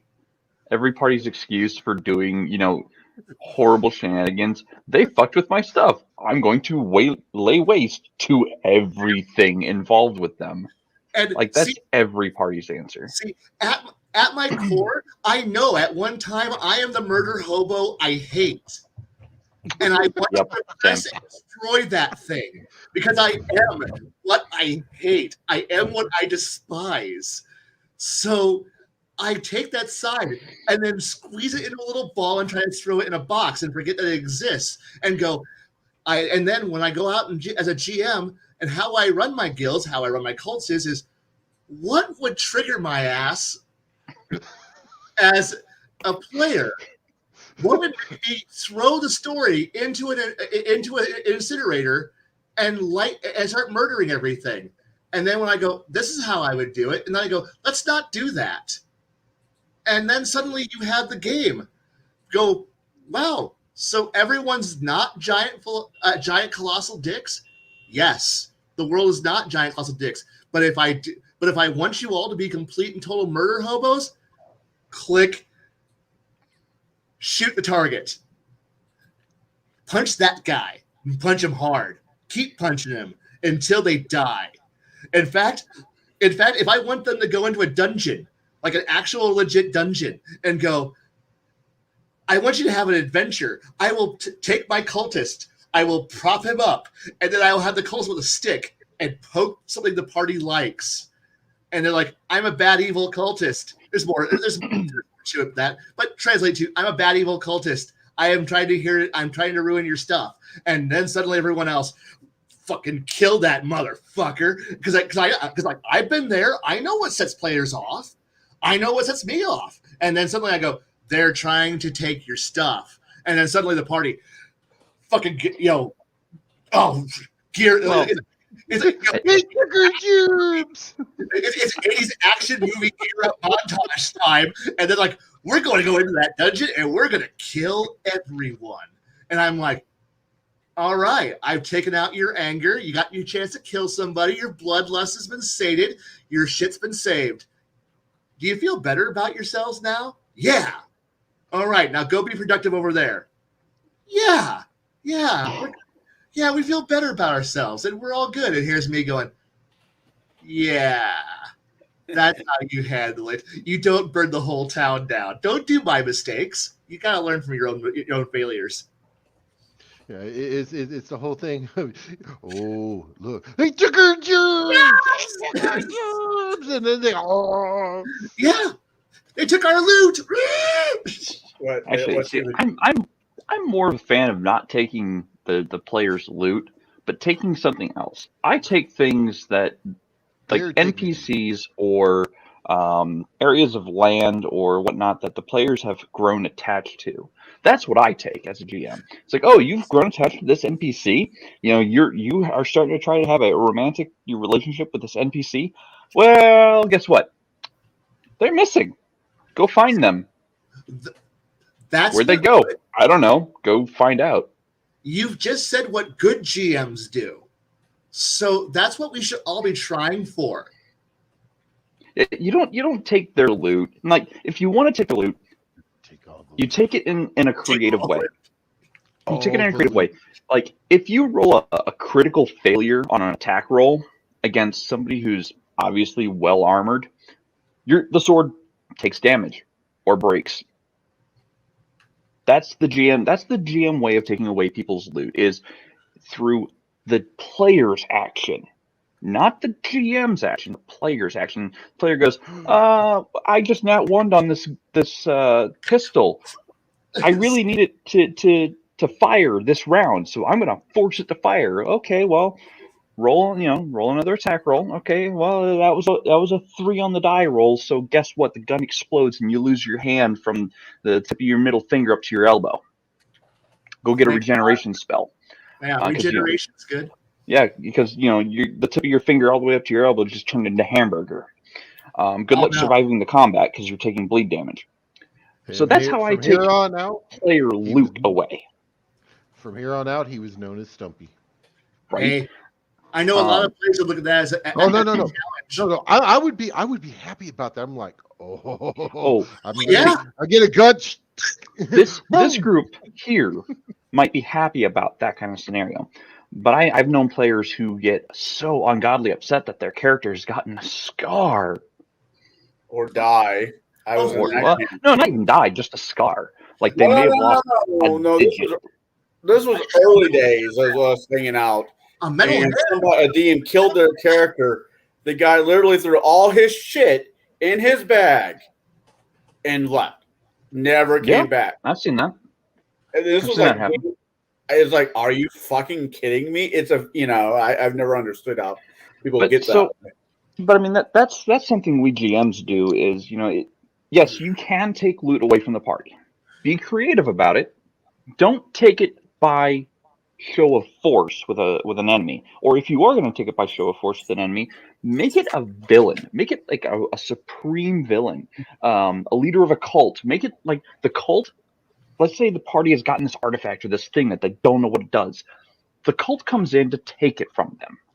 Now the party has a vested interest in stopping the cult. Why? Because the cult wanted something of theirs specifically. They got it. They want the money for it.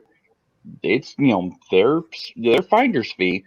The cult goes, "Hey, we want that, and we're going to take it from you because you can't stop us." The fuck you say? Yes, we can, says the party, and they do. Typically, not always. Typically. So that you can do that as GM. I want to It's hear not that. always recommended. I want to hear that story another time. I do.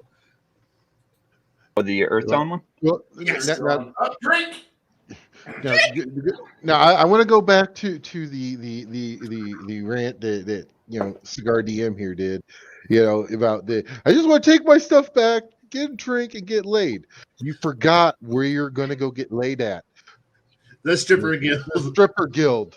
And by the way, anytime we need to wait everything, I've noticed every time that we mention stripper guild, the entirety of the chat just wakes up. We know it's important.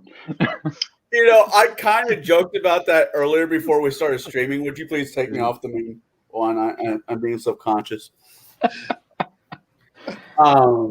Please and thank you. No, I'm gonna laugh at you. Yeah, well, I got enough of that back in high school. That's why I play Dungeons and Dragons. We all. Yeah. With that being said, no. I before this, we even started streaming. We were talking about guilds and making guilds for your campaigns, and I can play this. Hold on, and I just had to think about it for a second. Okay, so I had the idea early in the evening. We're talking about building guilds, about what kind of guilds do I want to talk about. I'm like, I want to make a horror guild. And, Jade, being the one who's known me the longest out of this motley crew, said, of course you do. And I like the concept of not so much whoring, although everything has its time and place, I guess. I like to make people who are normally, if I'm sitting down at a table of other adults, I want to have an adult game. I don't, if there's kids underneath a certain age, no, I wouldn't pull that nonsense. I would leave it as is. But if I'm playing a campaign where everybody but me is being lawful good, holier than thou, my first thought is, please get off the fucking cross so we could use the wood.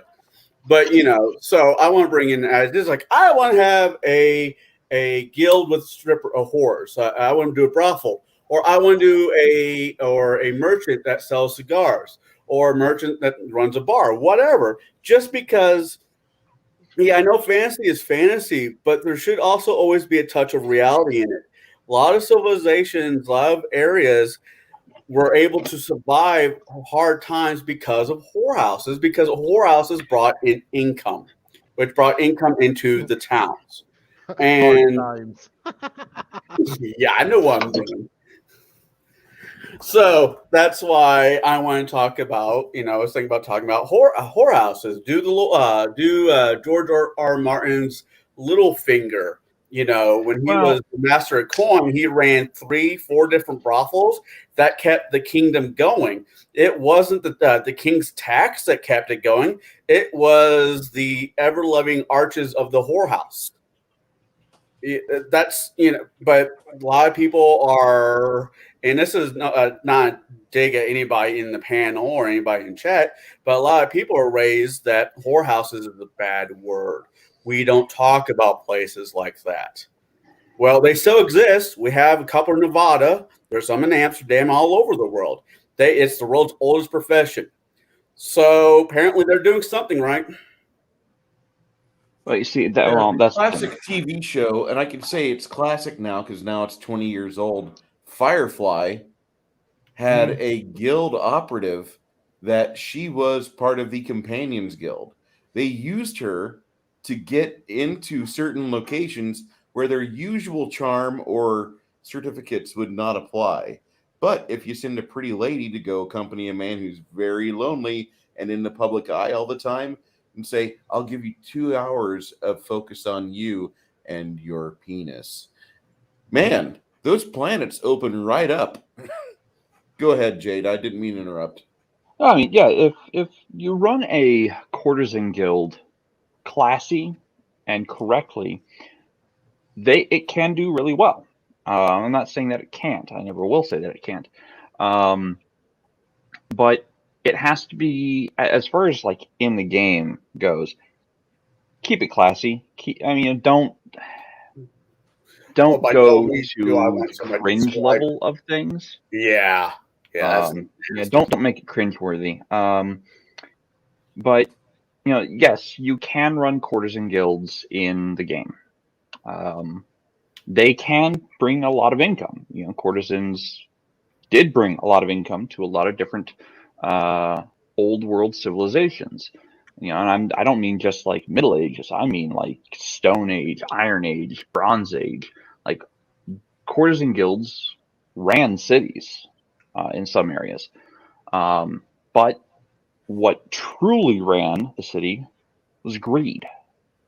And, well, unfortunately, I'm going to drop a spoiler here. Most guilds are in it for greedy reasons. They may not seem greedy to you. They might have noble reasons. But when it comes down to it, it comes down to coin. They're all doing it for profit to some extent or another. Now, they might do it for physical or monetary reasons, but some of them might do it for pious reasons, what they believe might get them lip service from their deity. And that's another form of greed. It's a different form of greed, where they're like, hey, we're going to sacrifice 20 virgins to our God in hopes that our God loves us more. It's still a greedy reason. It's just a different point of greed. Wow. So I'm sorry, you said lip service after talking about a courtesan guild. Yes. I know what I said. I realized my mistake after I said it. Guarantees citizenship. Say again? I said service guarantees citizenship. Yeah. It's never too long. It's never too short of a time. Too long? Reference. So, I mean, mostly what it comes down to, as far as guilds and cults, they all have selfish reasons why they do what they do. A lot of them might go, yes, we are fighting for, the greater good of all. Yes, the greater good. But truly what they're doing is they're fulfilling their own goals ahead of any of their guild members. So a lot of the goals of a guild should be aligned in such a way as to gain something with as minimal effort of the guild leader involved as possible. That to me is the purpose of guilds, is to achieve our goal with the maximum efficiency and minimal effort. Yeah. I mean, that's just looking at it from pure logic perspective. it's just really whatever the guild has at their access to throw out. If you are in a area that is the biggest coal supplier in that kingdom in that region, then you work the coal mines. You work, and that's where your guild is. If you are a gold mine, any kind of mining, just mining in general, I'll just round that out as mining. Then that's where you're going to stake your flag. Farming, if your world has a bread basket, bread basket that feeds 2/3 of the continent, then your guild's going to be in that. It just use whatever your world has. Agriculture guild, weavers guild, goldsmiths guild, blacksmiths guild. Like they all do it for profit to a certain extent. It just may not be profit as you see it. A farmers guild comes to the adventurers and goes, "We need you to go kill some people for us." Wait, you're a bunch of farmers. We know, but we have money. Who do you want us to kill? We're a band of badasses. What? Here's a pile of money. That's half of it. Who are we killing? Some druids. Why? They hate our farms. Oh, so you want us to murder an entire druid grove? Yes. And if you kill them, you get this other half of the money. Oh, that's a lot of money. Uh-huh. Kill them. Okay. Yeah, we'll go kill them. And yeah, don't fuck with the farmers because they have more money than you think they have.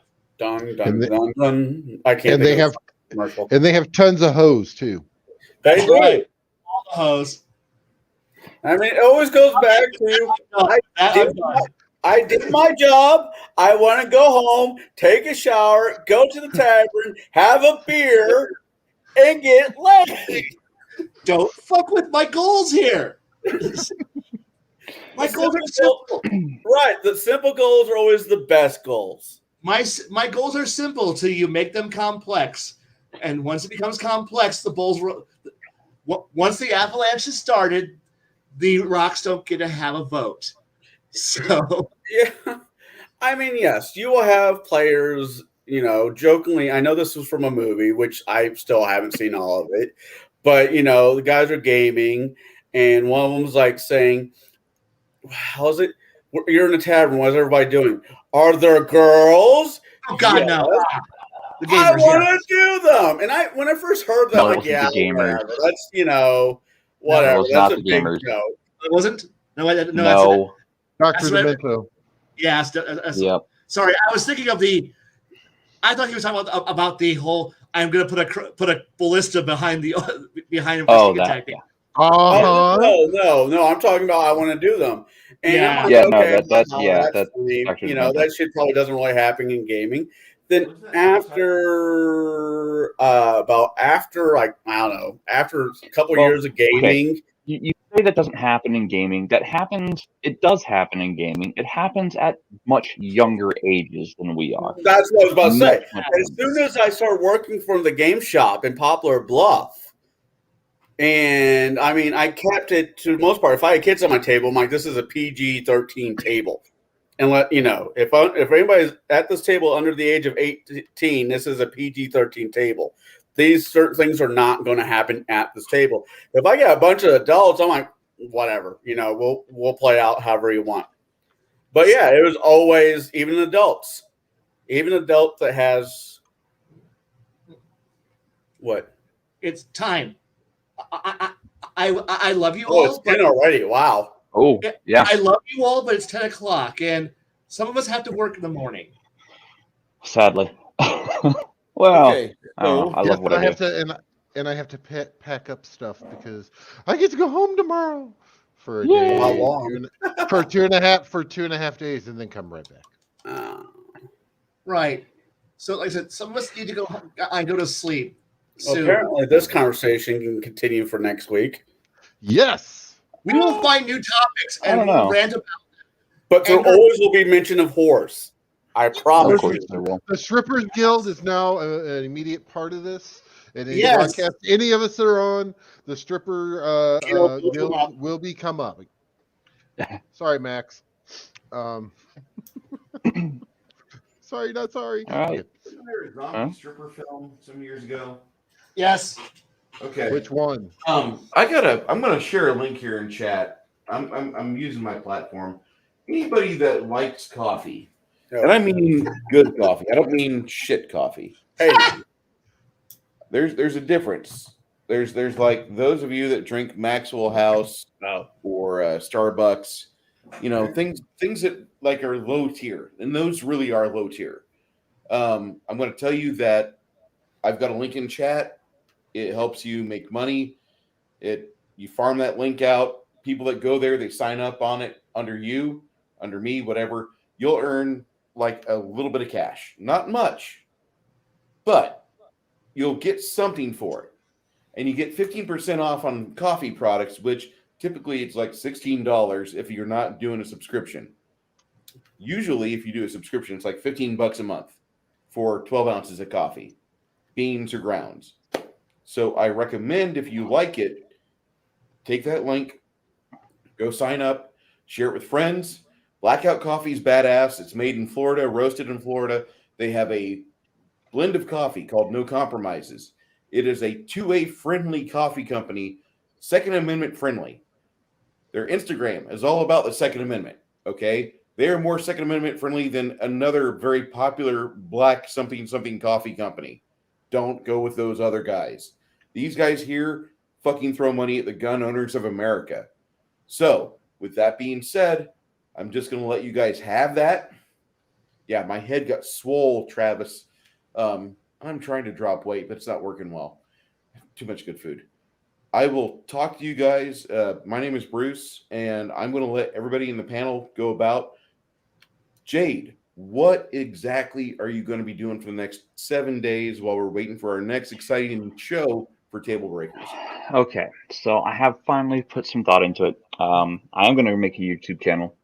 I've been thinking up my first 20, 30 episodes, or 20, 30 videos. The problem is I have to conceptualize what they are about, and then I have to script them, because I'm not going to just go off the cuff on everything. When I say script, I don't mean like fully written, every single word has to be scripted. No. Bullet points. I need bullet points. Because if I don't have bullet points, I'm just all over the damn place. It's just the nature of me. So yes, I am going to be making a YouTube channel. The first 2 videos that come out is going to be introduction to the channel, and probably episode 1 will likely be what is mastering the game. Don't know when I'm going to put it out, but I will do it. Okay. Kai, I know you're busy. I know you're probably not going to generate content, but for 7 days, what's the gray matter going to whirl about on? Because your fucking rants are clipped and they are saved and they're farmed out to other men and women with similar interests, and they think that you are some sort of deific influence upon them. You're muted. I am? Oh, you were. I thought you I weren't. couldn't hear you. I'm just mouthing, just so that way I could go, no. No, the next 7 days is going to be move more furniture, get new furniture delivered and installed, work, and contemplate how I'm going to murder everybody with bugs. Yes, that's what I'm going to be planning on. Worm that walks. Excuse me. What was that? Worm that walks. Excuse me. I was more thinking giant tool-using arachnids that want to devour everybody and eat children. That's kind of what I was shooting for. But sure, We got bugs, Mr. Rico. no. I just want intelligent tool-using, weapon-using bugs that are all out to eat you, and then blow themselves up on you in melee. Wait, well, any of them sound like They are all silent and telepathic. Oh, okay. I was thinking that Ants movie with what's his name, the Jewish actor in it for half a second. And they're a soulless, uncaring horde that I need to work out all the rules on how I'm going to, for psychic shock and how the hives work. But that's what I'm working on in my free time. Might So, I yeah, recommend a book series? Go ahead. A book series I might recommend is by Jim Butcher, the Furies series. Yeah. Furies of Cauldron. I'm going to recommend a David Weber Stars at War series. It's a fantastic book series. And yes, I've also realized that I need to play a sci-fi game badly. I need to get away from fantasy and just run sci-fi for a while. I would love to figure out a sci-fi game as a player, not a DM. I need to play science fiction. But if I Don't look at me to run that one. I'll do fantasy. I'll do horror fantasy. Look, but if I run science fiction, you better be ready for something different than what I normally. Then it's. I will shut up now. Okay, we've already. Okay, we've got to wait. Put that back up, Bruce. Age. No, you know what we call that? We call that a bottle of Mad Dog 2020. Oh right God! Oh, Really? Really? This is Guy we're talking about. He's at least a $15 bottle of wine. Come on now. I'm sorry, Boone's Farm. There we go. What, you go up to $2? Woo! Hey. Fuck out of here. Come Mad on. Dog. Look how that. Look, I was gonna say McCormick cheap ass vodka, but hey, McCormick? Oh my God. Oh my God! All right. it's terrible. We all know that. We're done. All right. Since we're bringing up bad alcohol, I'm gonna bring up good alcohol. Happy St. Patrick's Day to you fuckers. Yes, And those St. who don't- Patty's. For those who don't celebrate St. Patty's, in the good words of my grandpa, Pug Malone. And if you don't know what that means, look it up. Still Scottish. Don't care. Irish. No, I'm still Scottish. Don't care. I'll let you drink. Baron G-Rock, you got things coming up this week. Come on now. I got to congratulate Baron. Hold on here. That motherfucker just started a 500? YouTube channel 3 months ago. He's already surpassed me. He's at 500 something odd subs. I gotta fucking congratulate the man. Now he's not curating his channel at all, so he's probably the first time you talk about 5e in a critical method, you're gonna lose like half of those subscribers because I've seen your tags. Okay, so no, I am going to be this weekend. I've got to do a little bit of moving stuff around and whatnot at home because I got a 3D printer and totally had to rearrange the room. So I've got to do that. I may wind up doing some because mostly I'm getting to the point where I'm done with a lot of my modules that I've been doing at the hotel in conjunction with the training with the new position that I've taken on. So it's going to free my time up a little bit more in order to actually start pumping out some content. I just want to thank everybody for all of the subscriptions, all the support. I definitely, I've definitely had some definite spikes in, views and things like that. And I definitely do appreciate it, guys. And, make sure that, you are going through and, every one of us, make sure you subscribe to our channel. It does nothing but help. Make sure you like, subscribe, share the whole 9 yards. Shadow and Sun has been out for a year and a half. He has 228 subs. I wish I had that level of growth in my channel. I even have not had that on my channel this past year that I've been doing it hard, supposedly. But he's got a great growth. Go ahead. I think I was about to about well. We got a lot of guys in chat and a lot of guys in our periphery that are hanging out with T-Shirt Historian and Legion of Myth, and those guys are seeing some growth finally. I do want to see more involvement with the gatekeepers, but I can't control things, and I know whenever I host a gatekeepers, I don't get all the subs or I don't get all the views, and that's fine. The topics I choose for gatekeepers are typically incendiary for a reason. I'm trying to keep the people that I don't want in a hobby out. And I know that sounds wrong, but you have to have I need these guys to get their grandkids in and to get their grandkids' friends in the game and figure out which ones of you are going to talk about things that are talk about player retention, get people involved, start doing legacy games, start having good fucking discussions about a campaign that happened 6 months ago. Remember that time that we were dangling off the side of a rope bridge and that monk came along and almost killed us both? And you all of a sudden you have this memory of 2 hours of you and a friend frantically trying to not have your die roll low because your every toss of the bones is failure. And you guys are thinking it's going to be a TPK, not on your own violation, but just on how chance is.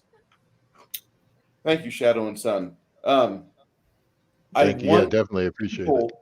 I want people to get involved in the games, and I hate fair weather gamers. And I know that sounds bad. I hate fair weather anything, but I really just want to do some gaming with people, and I want to have individuals involved and network and talk about their games and talk about their experiences and share those. That's why I have gatekeepers, and that I mean I don't have that. I gave that entire server to Max. Here you go. Here's your Discord server, buddy. And but I wanted DMs to be able to have a forum to talk to each other because there's really not a lot of that in the hobby. And I don't know why. I don't know why everybody thinks like my table is better than Bob's table. Bob's table is better than Timmy's table. No, you guys talk to each other, network, figure out where you are having problems. If you run the same system, what subsystems do you vouch for? Do you say work for you? How do you work around this bottleneck over here? What works for you for this version of the game? How many people do you sit at the table to where you have an effective table? Yeah, Travis. Not 11. A nice kind of guy. Yeah, I shit on a lot of things, and that happens. But I will be honest. Anyway, that's all I have to say. Anybody else have anything to pop up with? I will have my first video up by Sunday. It'll be an introductional video for mine. You say that. I say that because I finally did a copy or a run through the other day, and I'm happy with it because I'm a picky fucker. And I learned how to work everything else. It's done when it's done. I'm sorry, dude. I got to Todd Howard your shit, okay? It just works, okay? It just works. I can tell you right now, the betting pool has now opened in Vegas on whether or not he is going to be putting up the video or not. I'm just saying. Okay. This is only like the 12th time he said it. I know. It's going up this weekend, guys. I got you. It's going up this weekend. I'm just giving you shit, bro. Man, my OCD popped up in a weird fucking place for me. That's, it was weird. Because most times I don't give a shit, but my OCD kicked in hardcore on this. They make whiskey for that. All right. Oh, I know, but listen, yeah. I want everybody to have a safe and happy St. Patty's Day week, St. Patty's Day night, and for the next few days have the spirit of St. Patty's Day around, because you can't just like have a good night of drinking and then expect no hangover. No. Enjoy the hangover. Enjoy solidifying or hydrating, doing whatever you do. For those of you that don't partake, appreciate you, and get everything that you can done. I had a friend. I've had a friend of a friend die last Sunday out of a sudden heart attack. The guy was 40 years of age out of Las Vegas. Actually, he was from Massachusetts, John Bartolo. And the guy was a 2A freedom-minded conservative guy, but he had built a camaraderie around some people, and he started involving himself in different networks and started trying to, show the way to, listen, here's how we build ourselves up. And he had really good theories that have been tested for generations. He had stuff from Zig Ziglar, and he had things that he had taken notes on from old corporate meetings. He wasn't my friend, Darren. He was a friend of a friend, but I looked up to him because while I was in the hospital with COVID, there was a guy named Jed who was in everybody's fucking streams, and God bless Jed. He died too, unfortunately. Both men had heart problems. Jed died in December, and then John just died. And John, of all things, he was 40. he was not in top shape, but he was a power lifter. He did work out a lot. He was fit. He was muscular. The guy could press weight. And for some odd reason, just like it was one of those freak things. So I got to say, like, thank you, John, for giving a lot of people a voice to a platform to use their voice. But secondly, if you guys see your phone light up and it's somebody you've not talked to in a while, it's somebody that's a family or friend, if you got an old gamer individual that's on your phone, if Shadzar pops up on your phone and says, I need to talk, answer the fucking phone. You never know when the last time is going to be you're going to talk with somebody or when they're going to be able to hear your voice. And I know that sounds kind of but it is and that's exactly what it's all about. So that's an entire last minute I just vomited out.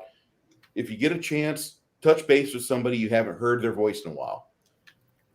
Yeah, Darren, that right there, 12 Army buddies since 2020.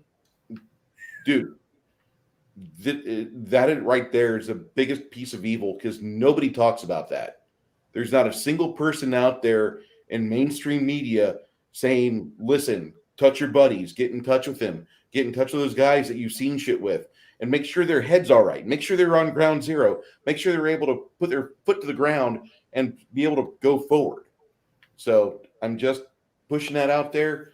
Everybody in the chat, appreciate you being here. We had 14 people at one point, and I got to thank Mike for giving us the format and just going that round robin.